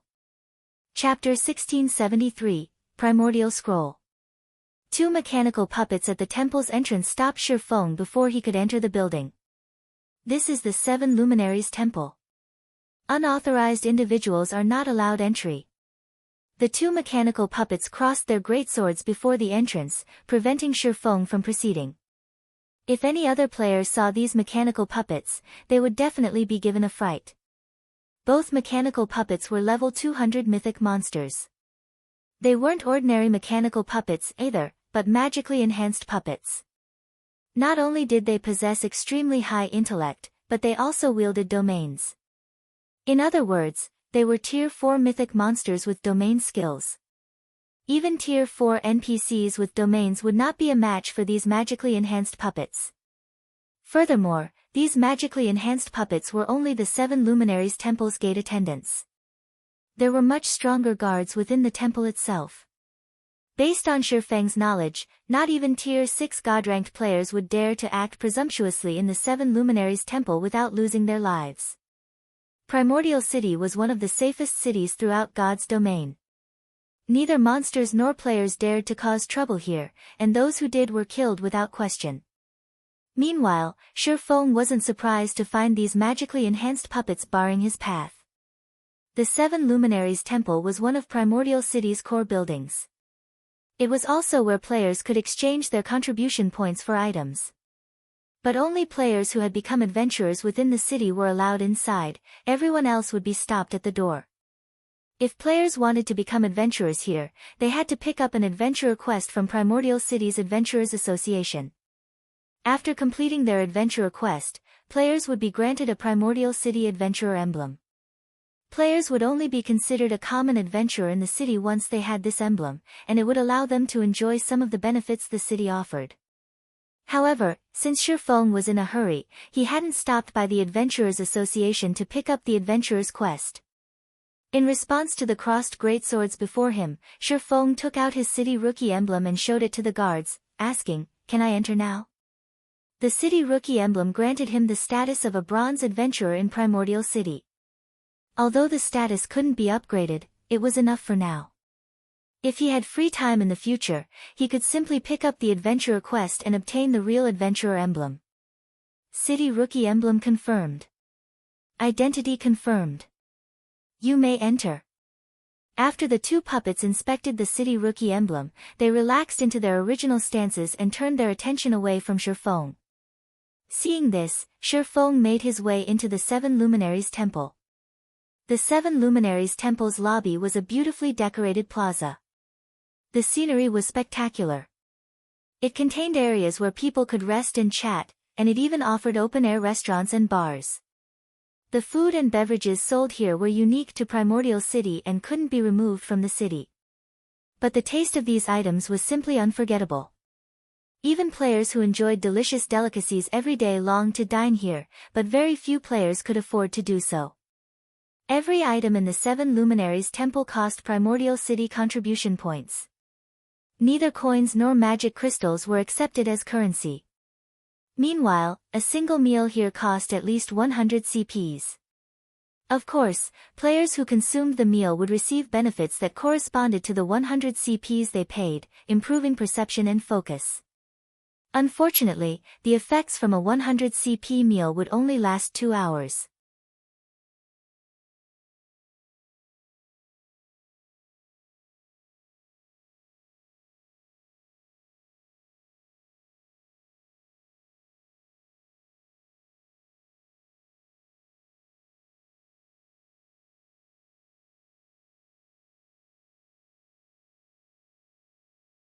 Chapter 1674, Darkness Plane. Chapter 1674, Darkness Plane. After Shifeng activated the teleportation stone, he abruptly blacked out. When he opened his eyes again, he found himself in an entirely different world. The sky was dusky in this world ruled by darkness and death. Shifeng felt as if he had just arrived in a small, dimly lit house, barely able to see 20 yards away. All he could see was a barren wasteland. This place didn't seem survivable for any creature. System, you have discovered the darkness world.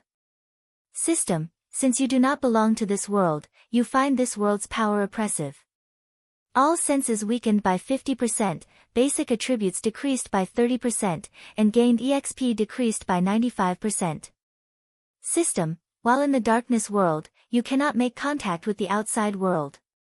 Once you die, your soul will be directly expelled from the darkness world. 3 system notifications suddenly reached Shifeng's ears, one after another. Even Tier 2 players are suppressed so intensively. Shifeng frowned when he heard the system notifications. He wasn't particularly surprised that he had been suppressed. However, what he didn't expect was the degree of suppression. Not only were higher planes much larger than other worlds, but the discrimination within them was also more severe. His appearance in the darkness world was akin to trespassing. Meanwhile, the stronger the creature entering a foreign world was, the greater the suppression would be. He had also visited higher planes in the past. Only, he had already been a Tier 3 player, so his basic attributes had only been suppressed by 40%. Even though he had been fully geared in epic equipment, his basic attributes had only rivaled a great lord of the same level. His physique had also been considerably weaker.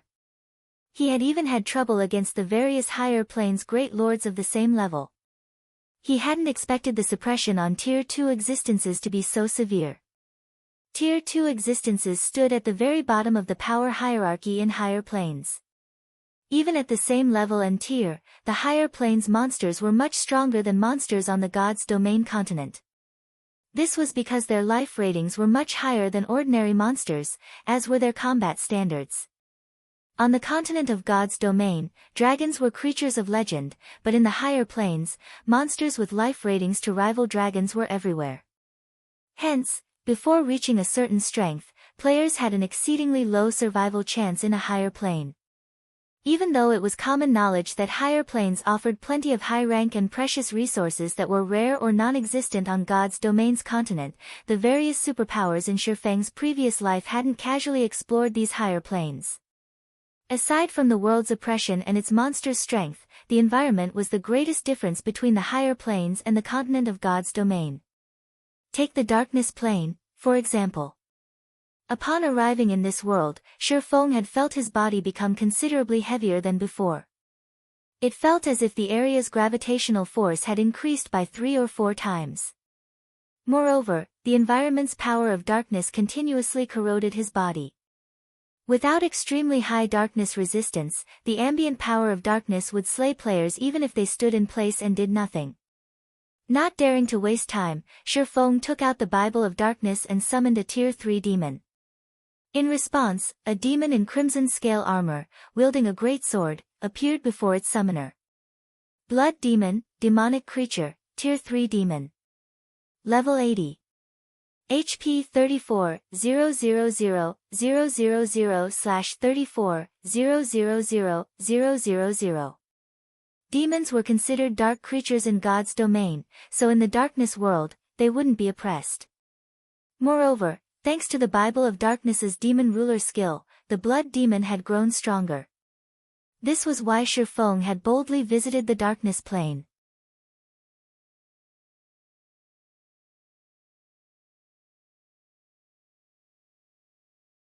By seeing through the demon's eyes, Shifeng could see up to 500 yards away. He discovered that he currently stood in a gravel ridge, and a group of 10 4-meter-tall dark scorpions roamed roughly 300 yards away. 9 of the 10 dark scorpions had 3 tails, and the last had 5. Moreover, the 5-tailed scorpion radiated a light purple glow. Dark Scorpion, Dark Creature, Lord. Level 65. HP 18-000-000/18-000-000. Mutated Dark Scorpion, Dark Creature, Great Lord. Level 68. HP 43-000-000/43-000-000. Had Shifeng not come prepared, he would have likely ventured into the Dark Scorpion's detection range. If the 9 lords and their Great Lord leader had ambushed him while he had been so powerfully suppressed, he would have died very quickly.